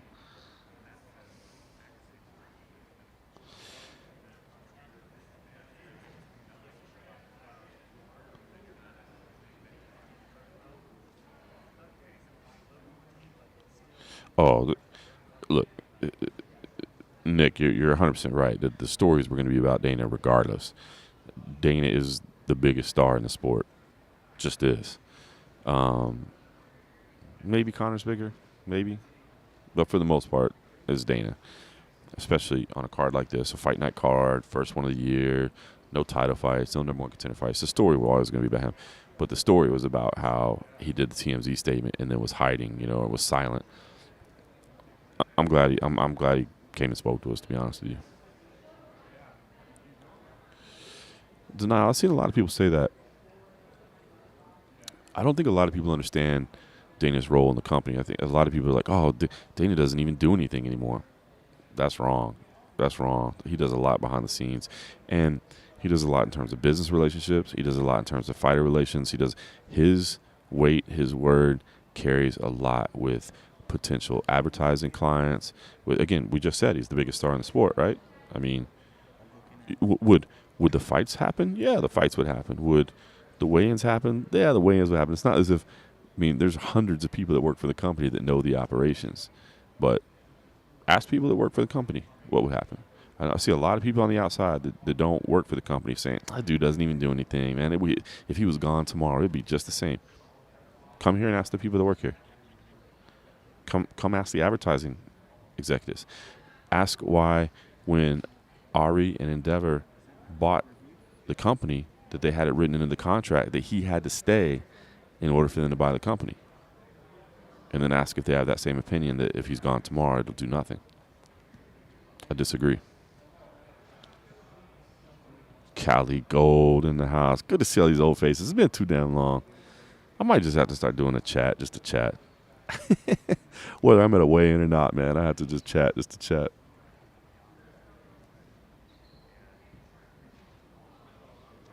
Denial didn't say the company couldn't go on without him. The company will have to go on without him. He will die at some point. He will not be around at some point. And I do not believe the UFC will crumble into obscurity. No, it would go on. But the people that are saying wouldn't even be a hiccup. Nothing would change. Not at all. Dude doesn't even need to be there anymore. It's silly. He's not even a part of the company anymore. That's just wrong. That's just wrong. All right. Nick and Cali. I might just have to do it. One of my biggest problems is that, like, I'm like, why would people care about that? And then I don't do stuff. Like, I think, I guess, I don't know. Sometimes, I just think, nobody would care. But that's probably the wrong way to think about it. It's not if anyone would care. It's if I care. If I like it. If I like doing it. And I like chatting with you guys.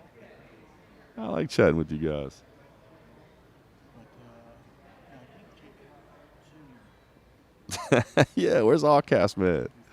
Where's All Cast Man at?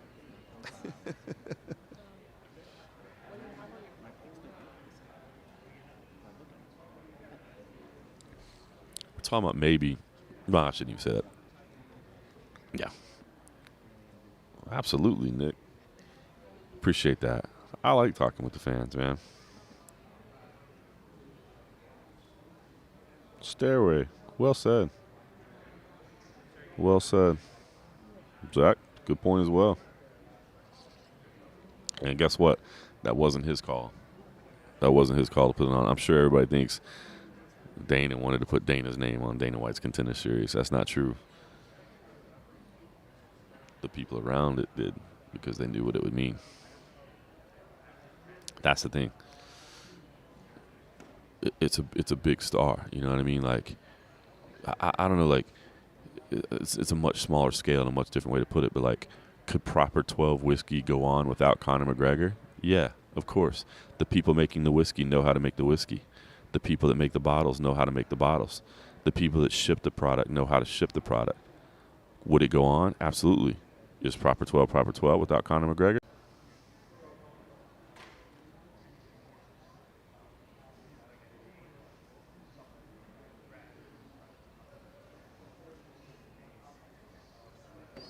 Well, now you're talking about something different than now. Now you're talking about business relationships and contract negotiations and, how they're handled and how they do things. That's 100% different side of things. Stairway, Neo versus Shavkat was still on this card. Yeah, you forget about that.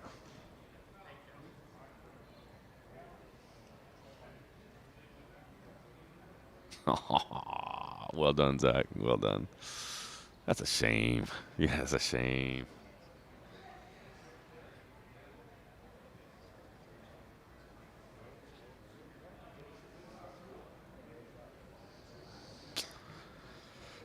Just goes to show you, right? Money and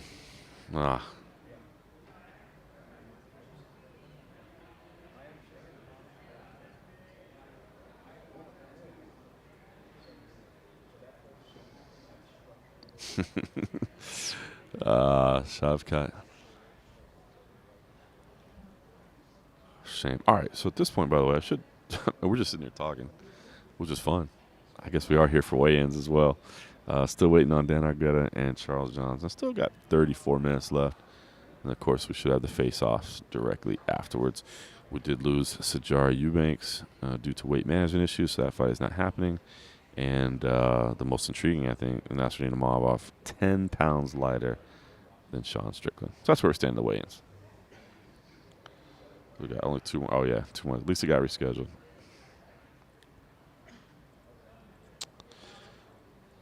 Denial. I'm buying this. Yeah. I mean, that's your point, Denial. Fair enough. I mean, I'm not going to change your mind, and you're certainly entitled to your own opinion. I disagree. I think what people are missing is where he's most important. Again, I mean, I know the proper 12 example is a silly one, but does Dana have anything to do with building the octagon? Does Dana have anything to do with making sure the lighting's up here? Does Dana have anything to do with making sure that the stream is okay? Can a press conference be run with John Anik up there? Absolutely. But, again, you talk about star power. You talk about, advertising and sponsorship negotiations and things along those lines where people want to be associated with. It means something. It carries weight with the fighters, too. Now, granted, there's a lot of enemies, of course. There's a lot of people that hate his guts. There's a lot of people that tell you to change their life. And, they did a lot for him. Perfect example. There's a lot of examples of it, both that have been publicized and that haven't. So the personnel relationships with the UFC fighters, that's debatable. He's got some good ones and he's got some bad ones. But I think the people that are thinking about if he's gone, does it mean nothing at all, aren't thinking about the bigger business picture of things as well. Remember, it's a business. I mean, it's a sport, but it's a business.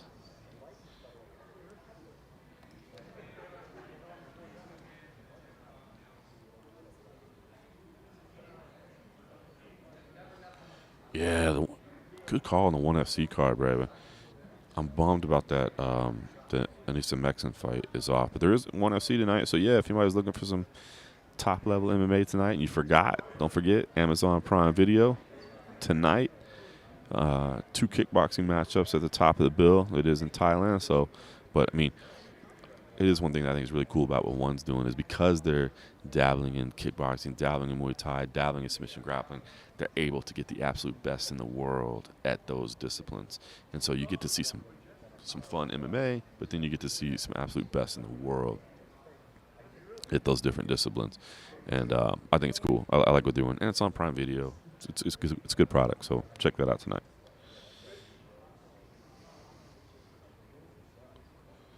Yeah. And they say the connections, the relationships that are there, it's big. Yeah, 100% stairway. You know me, man. Agree to disagree 100%.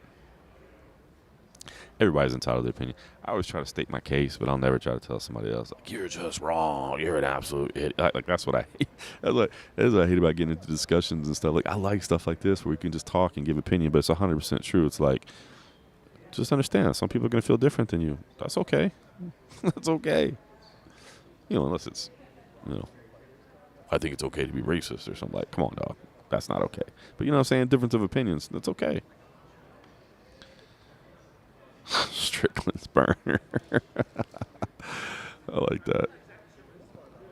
Yeah, open weight Muay Thai tournament. That's going to be nuts.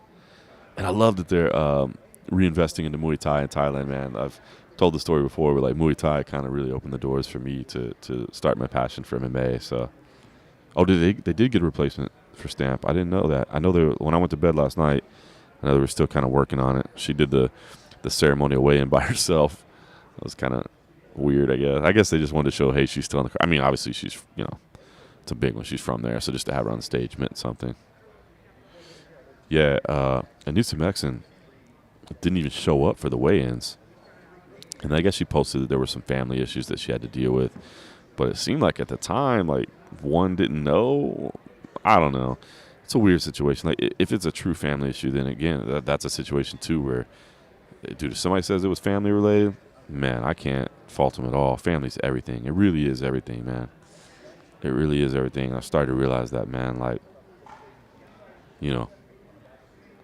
I just hate to be morbid or whatever, but like when it's your last day, your family's gonna be there. You hope. Your job's not gonna be there. The money you made is not gonna be there. Your family's gonna be there. So it's everything. So if there was some family stuff going on, but it just seemed weird the way it was communicated. Like, I think the initial communication was just like she no-showed. Like, you would think if you were having a family issue, you would at least pick up the phone and call somebody and be like, hey, sorry, but I got to go deal with this. So a little bit weird. And it sucks, too, because Anissa Mexen, if you've seen her fight, I don't have to tell you this. If you haven't seen her fight, oh, my God, phenomenal. Cold Coffee making a visit. Yay. What's up, fam? Yo, what's up, fam? It's the 2-time MMA Junkie Staff Pick Award-winning motherfucker. What's up, yo? Historical. First 2-time picks winner in MMA Junkie history. Cold Coffee. Got the old crew. It's been a while. I don't think I've done a stream in like 2 months, but we got the old crew in here. Every time that you forgot you fell asleep, they were hitting up my stream looking for you. Yeah. Remember that stream? Is Mark Fellows on there? Remember that? Mark Fellows Fellows is here. Scott McCrate is here. Yeah, that is true. The last live stream I was supposed to do, I slept through, and then found out the next. Ghosted all my text messages, my calls. Ghosted. I was passed out, bro. I called your wife. I was like, "Is John still sleeping?" She's like, "I don't know. I'm not there." I was like, "Then he's still sleeping." Yeah. And then, dude, what was funny is then to see my Twitter, like, I don't remember taking that picture and saying, because did you see, like, I tweeted, like, if I'm late, like, I don't remember taking that at all. I'm like, wow, I called my own no-show. Yeah, it was fun. It was a good night. King of the streets. Yeah, I totally forgot about that. We didn't even talk about that I no-showed the last live stream I was supposed to have. And then I tweeted about it the night before that if I'm late to the stream, here's why. And I don't even remember taking the picture, if I'm being 100% honest. That's pretty funny. But yeah, going back to Anissa Mexen, like, dude, she is a gangster of a striker. Like, unbelievable. And I was so excited. I like watching her fight, man. I was actually thinking about this morning, like, I think she might be my favorite female striker. Like, more than Cyborg, more than Shevchenko.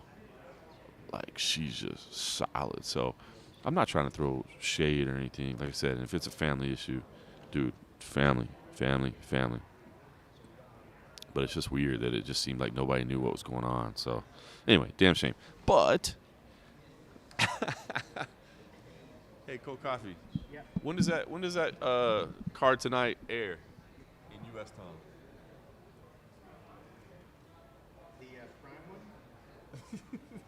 What time? Talking about the Prime? What time? Prime time. Mark Fellows was calling for it. That's right. Hopefully you could pick that one up on the mic, Mark Fellows. He threw in a prime time. Yeah, sorry, we were just joking, Nick Bernard. For whatever reason, at the end of the road show last time, we just started getting into a prime time. Yeah, so we weren't looking for the actual time. We were just trying to bait Cold Coffee into saying prime time. Yeah, I think it's 8. I think it's 8 Eastern. I think because it starts 5 my time, Pacific, I believe.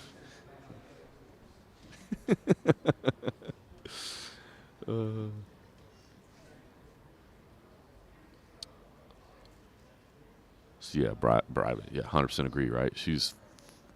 Mexen is insane to watch fight. She's so good, so I'm so bummed. All right, let's see what I messed up here. Yeah, MPTV, your best point is recognizing UFC as a business first. when you realize that really what the UFC is, and all fight companies are, if we're being 100% honest, is a media company. It's about creating content. The content just happens to be fights. Kind of changes the way you look at things a little bit. You know what I mean? It's all business, man. It's all business. And like we were talking about this on I think it might be the road show, it might be Cage, so I can't remember. But a lot of people like the comparison. Yeah, it was the road show. A lot of people make the comparison like, oh, these commissioners of these other leagues, they would have stepped down. They would have stepped down in a situation like this. But why would they have stepped down? I think that's the important thing to remember. Why would they step down? Is it because the other professional leagues have higher moral standards they hold people to? No.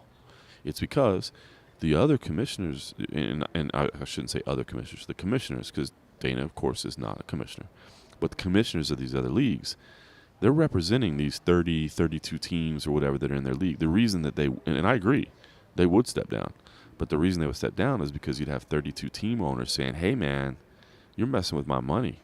You represent us, and you're going to cost me advertising dollars, and you're going to cost me fan base. So you need to step down. Not because they have some higher moral standard. It all goes back to the money, man. It all goes back to the dollars. And I just think that's what you have to recognize sometimes. Return to Canada. I've not heard official dates on the return to Canada other than that it's on the map for the fall. But I've not heard an exact date. I will be in Canada in 2 weeks, though. If anybody's going to be out in Moncton, Canada? I better learn to say the country before I get in there, huh? If anybody's going to be in Moncton, Canada, I will be out there in 2 weeks. Fight League Atlantic. Excited to do some work for those guys. They have been really fun to work with so far. Haven't done a show with them yet, but adding to the commentating schedule. I think they've got 6 or 7 shows planned for this year, and as long as the schedule's open, I plan on being a part of them. So my debut will be in 2 weeks, and it's going to be cold, and I don't own a lot of pants other than the suit pants that I wear when I call fights. So I think I'm rolling with shorts, even though it's like 30 degrees Fahrenheit, and I'm just going to have to stay inside.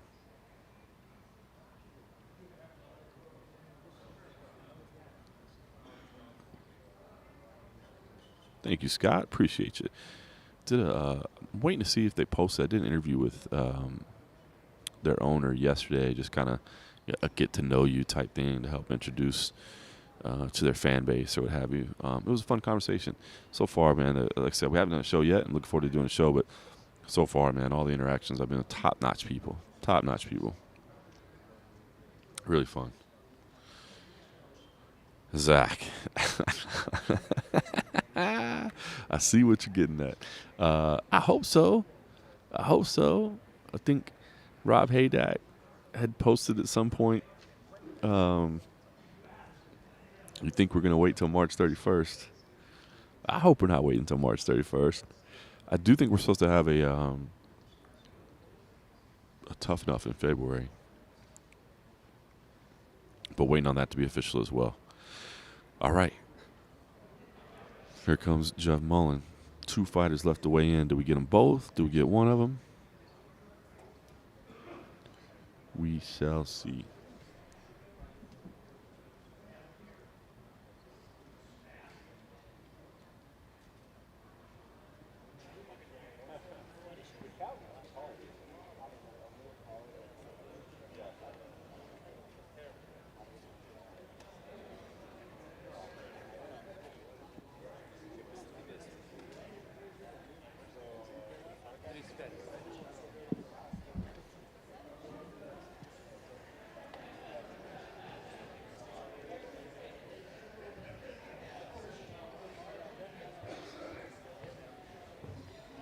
Next to the scale, Charles Johnson.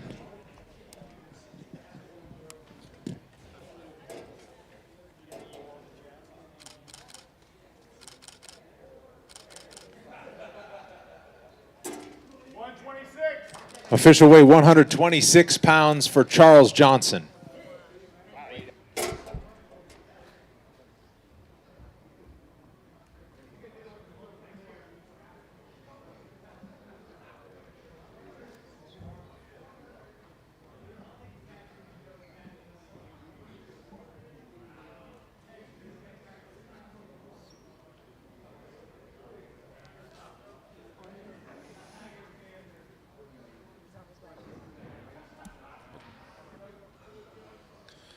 Sounds like Dan Argetta is on his way here to the Apex now, so maybe just a few minutes away. You need an assistant. I'm surprised all these years we have like. Oh, dude. Ontario got snow. Oh my goodness. Thank you, JC Dean. Let me see what the weather is in Monterey right now. I added it to my phone's weather thing. Let's see here. Okay, that's not that bad. It's 44 degrees right now. The right person wants. I can live with that. Today in Moncton, the high is 49 degrees Fahrenheit, 20 degrees low. That part is not as fun. Rain, snow. But if I'm looking to as far as it goes, which is next Sunday, which is just a few days before I get there, the prediction right now is a high of 30 Fahrenheit, low of 19. I'm gonna be hurting.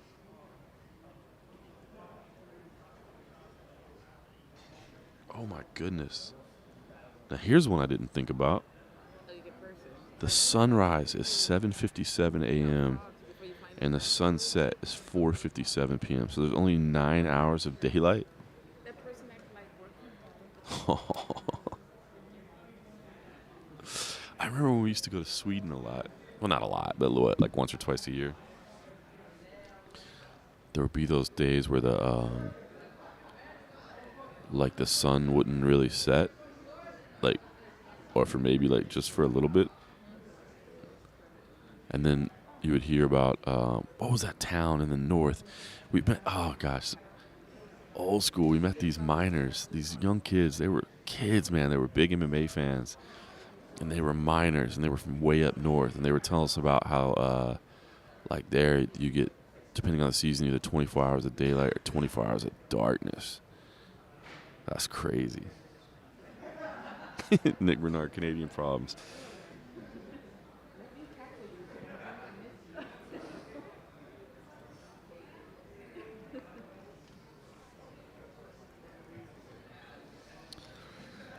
Oh, Mike Jackson. Mike Jackson. I thought about telling CFFC we should try to get the Mike Jackson-Jake Shields fight, but I'm sure Shields would want a lot of money. And then I didn't know if that was just classless. Like, we're trying to promote a fight that happened in the Apex. But I know people would watch, right? I mean, the fight happened in the Apex. They want to run it back.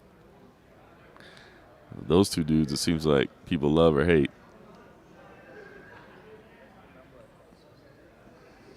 Yeah, Mike Jackson is a good dude. Mike Jackson, like, whenever there were shows in Houston, would, like, offer to take me to the airport, or like if we were in the press room, like, you know, instead of me grabbing an Uber or whatever, he like drive me back to my hotel like at the end of the fight night or whatever, like even though it's nowhere, like I'm like, oh, do you live by there? Like, no, I live in the opposite direction, but I got you, dude, don't worry about it. And I'm like, he's a good dude. He's a good dude. I guess Twitter personas and who people are in real life isn't always the same, right? I guess kind of goes back to what we were talking about earlier, like the stuff people would say to you online, they wouldn't say to your face, right? So, he's a good dude.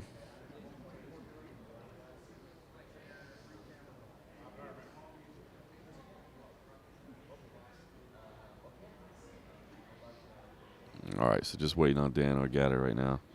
We're hearing he is on his way. And we should get the face-offs, of course, shortly after.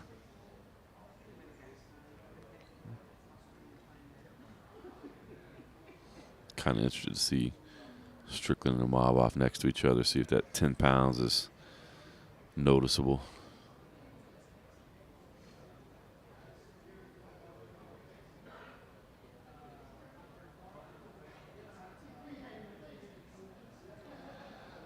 Yeah, I think, Nick, my plan for going to Moncton is basically just stay inside at all times.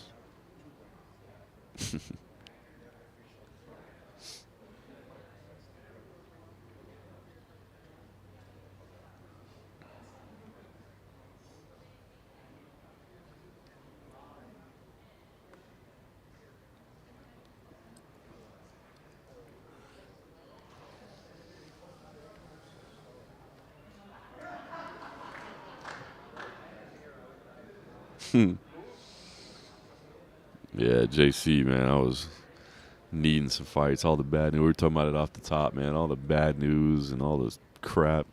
So nice to just be getting back to fights, getting the routines. Yeah? Man, that was cool getting to hear you Yeah. play at the I took a few weeks off, but I got Thank you, back Nick. into it, yeah. Favorite active fighter to interview, watch, fight. I mean, Cowboy was my guy forever. I think I gravitate towards the dudes that have been around. Maybe Arlovsky. Maybe Arlovsky right now. Like, I gravitate to the dudes that have been covering for. And last of the scale this morning, Dan Argueta.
Official weight 146 pounds for Dan Argueta. All right, well, if you were worried it was a rough weight cut, he's got some jokes up there. He's talking about Jeff Mullen's mustache. He's talking about Heidi Dean telling him he needs to wear a cup everywhere. Messed up his self-esteem. So he was the last one to weigh in. He needed the screen to do it, but he seemed to be okay. All right, I'm going to switch out the lens here so we can get ready for these face-offs. So cheers, Mark, fellas. Take it easy. We will have the face-offs after everybody does want to stick around. Give me just a second. I'm going to switch out the lens. So the picture will drop. The stream will stay up. Audio will stay up. I just have to switch out the lenses on my camera.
And we're back.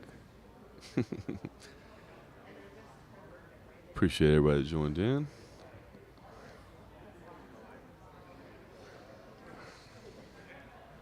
Good to be chatting with you guys. Might have to figure out a way to do this even when I'm not on site. I got to think about it. Got to give some thoughts. What would be the best way to do it? It'd be cool to do it during the weigh-ins. It'd be super cool if I could actually like have a stream of it that I could comment over. But you know.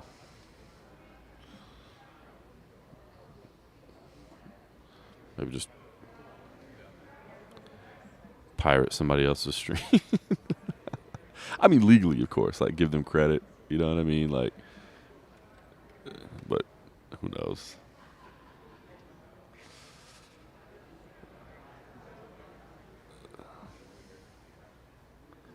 I got Tank. California Love. I got Tank.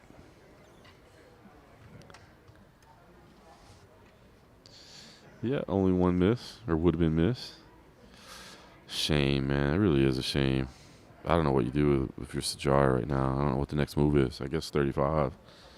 But it doesn't really seem to be the right fit for her, right?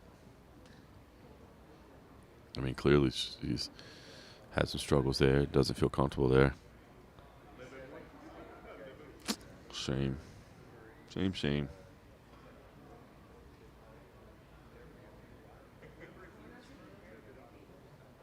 So I guess that takes us into, what, 11 fights tomorrow?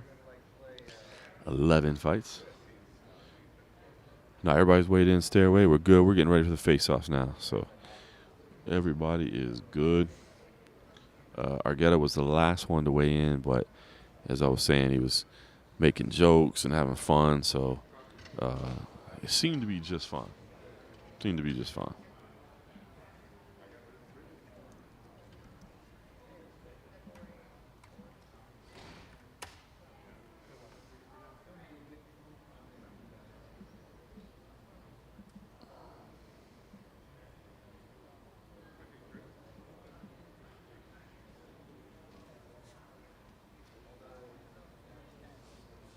What about you, California Love? Who you got in that one?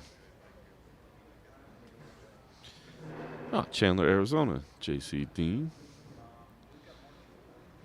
No Chandler, Arizona. Well, used to have a buddy that lived out there. I don't know if he still does. I don't think he does anymore.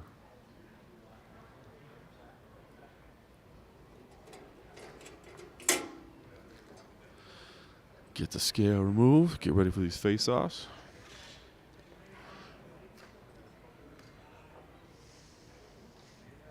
Ooh, fight of the night tomorrow.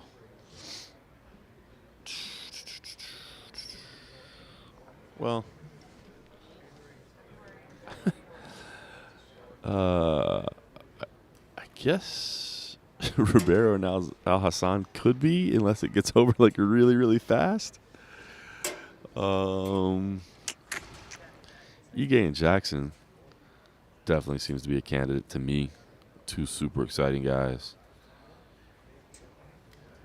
I'm gonna put, if I had to put some money down, I'd go for a two, because Ige and Jackson I feel like is gonna go longer. I feel like Ribeiro and Al Hassan isn't, but if for some reason one of those dudes doesn't go to sleep early, I think those dudes are just gonna come out banging.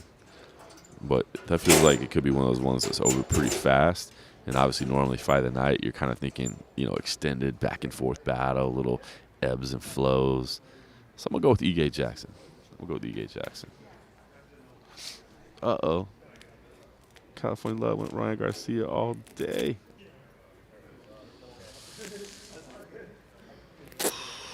Scott McCray, Umar. That's fight of the night, though? Well, look. Hey, Aoni's better than people give him credit for. I'll say that. He's better than people give him credit for. Okay. Well shot, Mateus. I can see that, too. That's going to be a good fight. Should be a good fight, too. That we were just talking about earlier. A little surprised the line's as wide as it is on that one. Flip. Man. If I'm betting my life, I'm saying, yeah. I was saying he's going to fight again. I think he's going to fight again. But the delays are getting ridiculous. The delays are getting awfully ridiculous, if I'm being honest. And I get it. Like, he doesn't want to come back for a non-title fight. He wants to come back for a title fight. If he's doing heavyweight, it makes the most money as a title fight. It makes the most history as a title fight. But gosh dang. We're talking about years at this point. Years.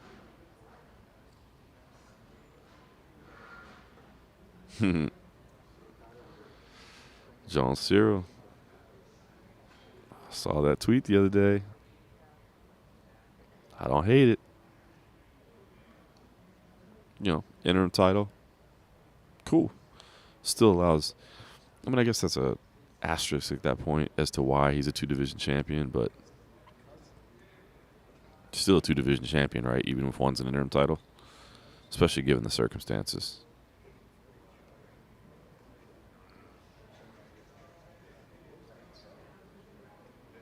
Yeah, Nick, I'm with you. And we were talking about it earlier. You know, it was a question that Mark Fellows had, but it's so true. It's like, you know, what do we get at heavyweight? And boy, they need a main event in March.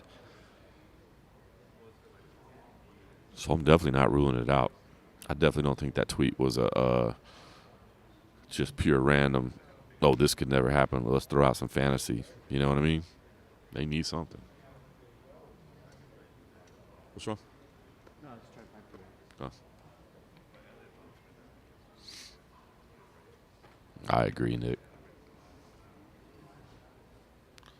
Cyril versus Aspinall. I'd love to see Cyril versus Aspinall. But obviously, as you said, we need some time for that. He's still hurt.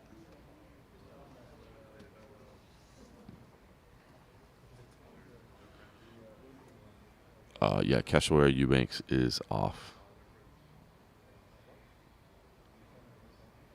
Yep, it is off. Eubanks did not make it to the scale. An announcement was made that due to weight management issues, she would not be weighing in.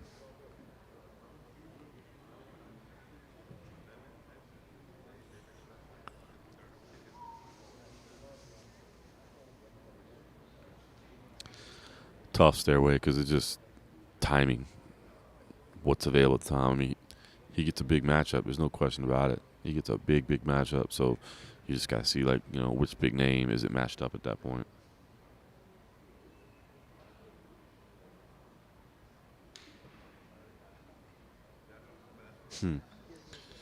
You know what's funny, Ryan, is that matchup. I saw some people saying Cachoeira was a lock, and I saw some people saying Eubanks was a lock.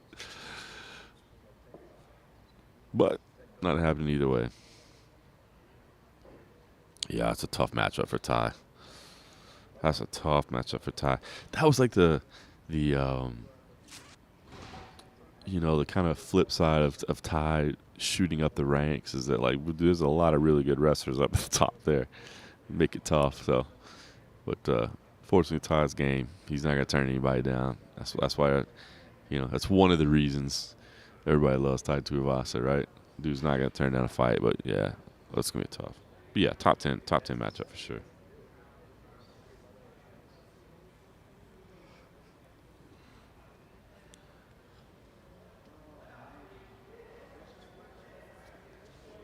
Ooh, Aspinall versus Jelton Almeida.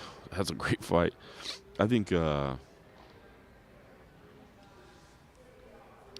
Aspinall deserves a bigger name right now, or will get a better name. But that's a hell of a fight.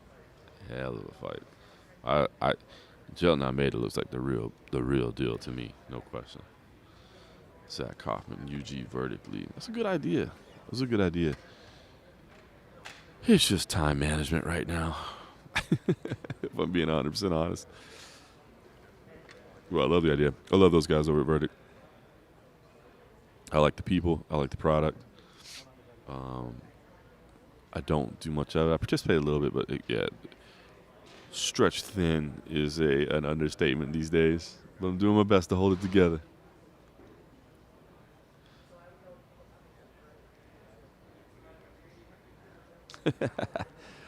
Ryan. Nah, he just didn't.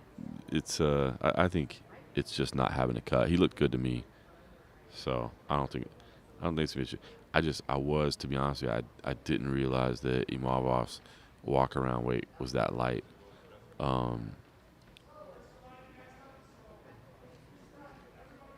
Okay, it looks like they're lining everybody up. I can hear it from behind the scenes. Yeah. So initially, you know, when we did the roadshow the other day, Oscar Willis was bringing up. He's like, hey, 205, does that change it? I mean, obviously that's a fair question. We all thought about it, but remember he was the one that asked it on the podcast, and I was like, I don't think it does, because I honestly just thought it was two guys that weren't going to have to cut. But I didn't realize I mean, I knew what Sean walked around at. I didn't know what Imavov walked around at. I was a little bit surprised to see he was that light. So, all right, I gotta go get in place. They're lining everybody up, so I'm gonna go move over into position to take photos. Face-offs coming now.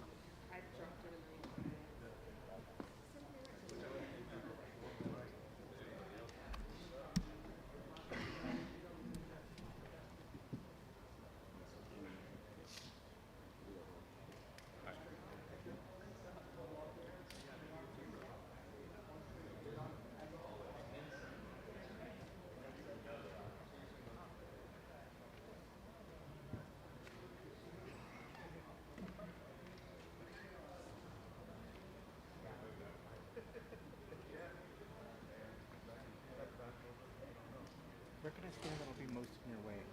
Right where you are.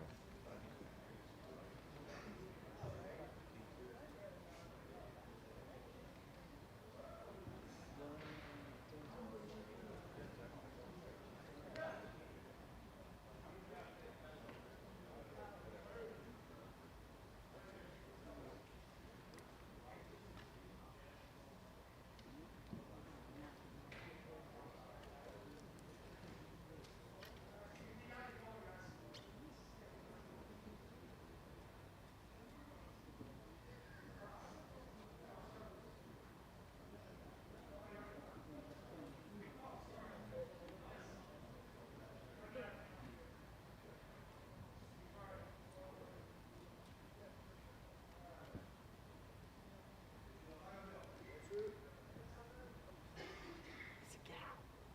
Who's gal?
All right, everybody, here we go. We're on ESPN Plus to begin 2023 tomorrow with an 11-fight card. It begins in the flyweight division. Jimmy Flick takes on Charles Johnson.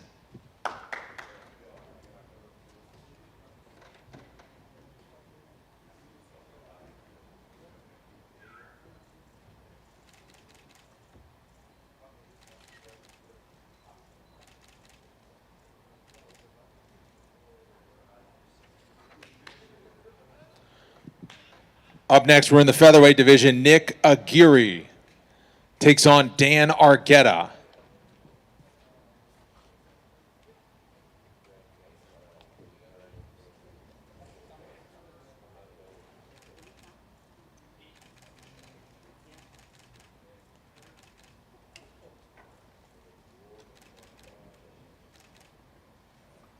Up next, back to the flyweight division, Carlos Hernandez squares off against Alan Nascimento.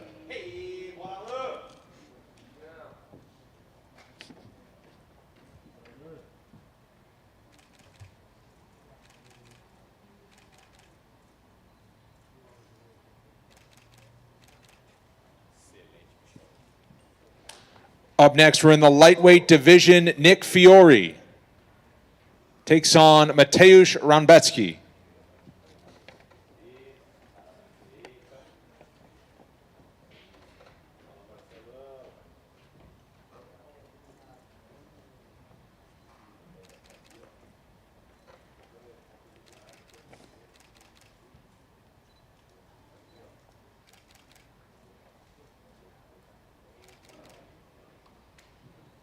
Up next at middleweight, Abdul Razak Al Hassan takes on Claudio Ribeiro.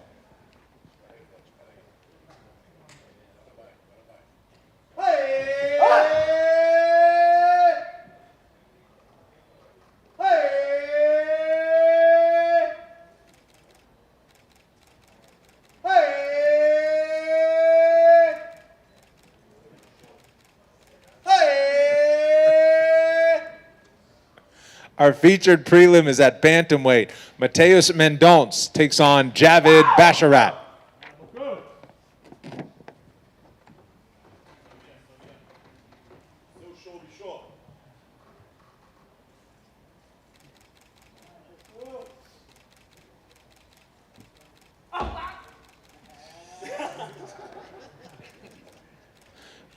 Main card is on ESPN Plus. It begins in the bantamweight division. Raoni Barcelos takes on the undefeated and 11th ranked Umar Nurmagomedov.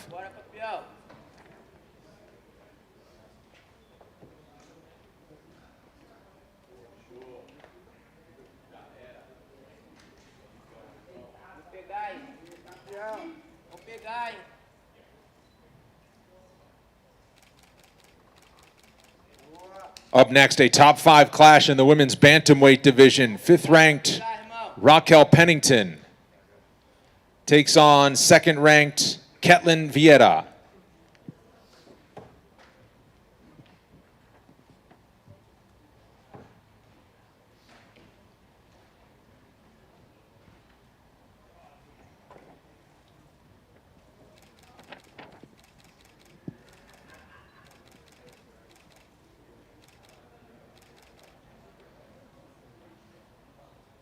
Up next at middleweight, Roman Kopylov takes on Punahele Soriano.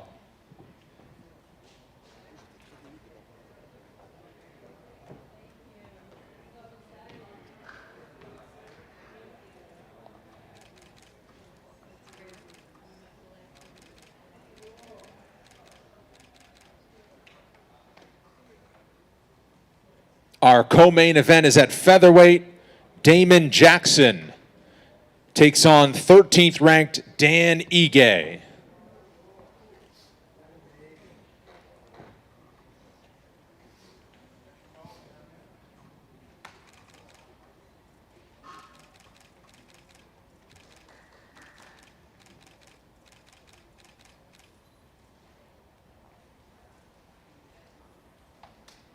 And our main event will go down at light heavyweight. Nassourdine Imavov takes on Sean Strickland.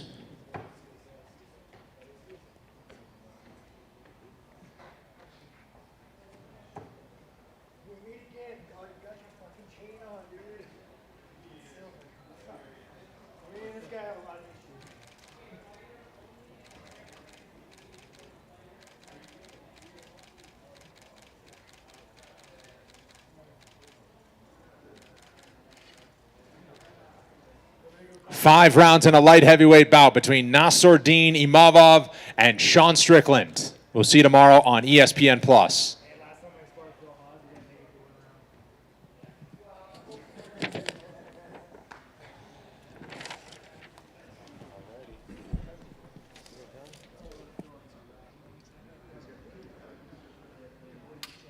Okay. So Basharatman Don'ts. That's the face-off of the day, right? And then, how is Strickland 10 pounds heavier? How is Strickland 10 pounds heavier? How is Strickland 10 pounds heavier? Anyway, guys, it's fun. Been too damn long. Enjoyed chatting with everybody again. Yeah, maybe we got to do this regularly, even if I'm not traveling. Maybe we'll just do it during the weigh-ins or during some other time. Pleasure catching up with all you guys. Been far too long. Everybody have a great day. One championship tonight on Prime Video. See you tomorrow at the UFC Apex. Have a great weekend.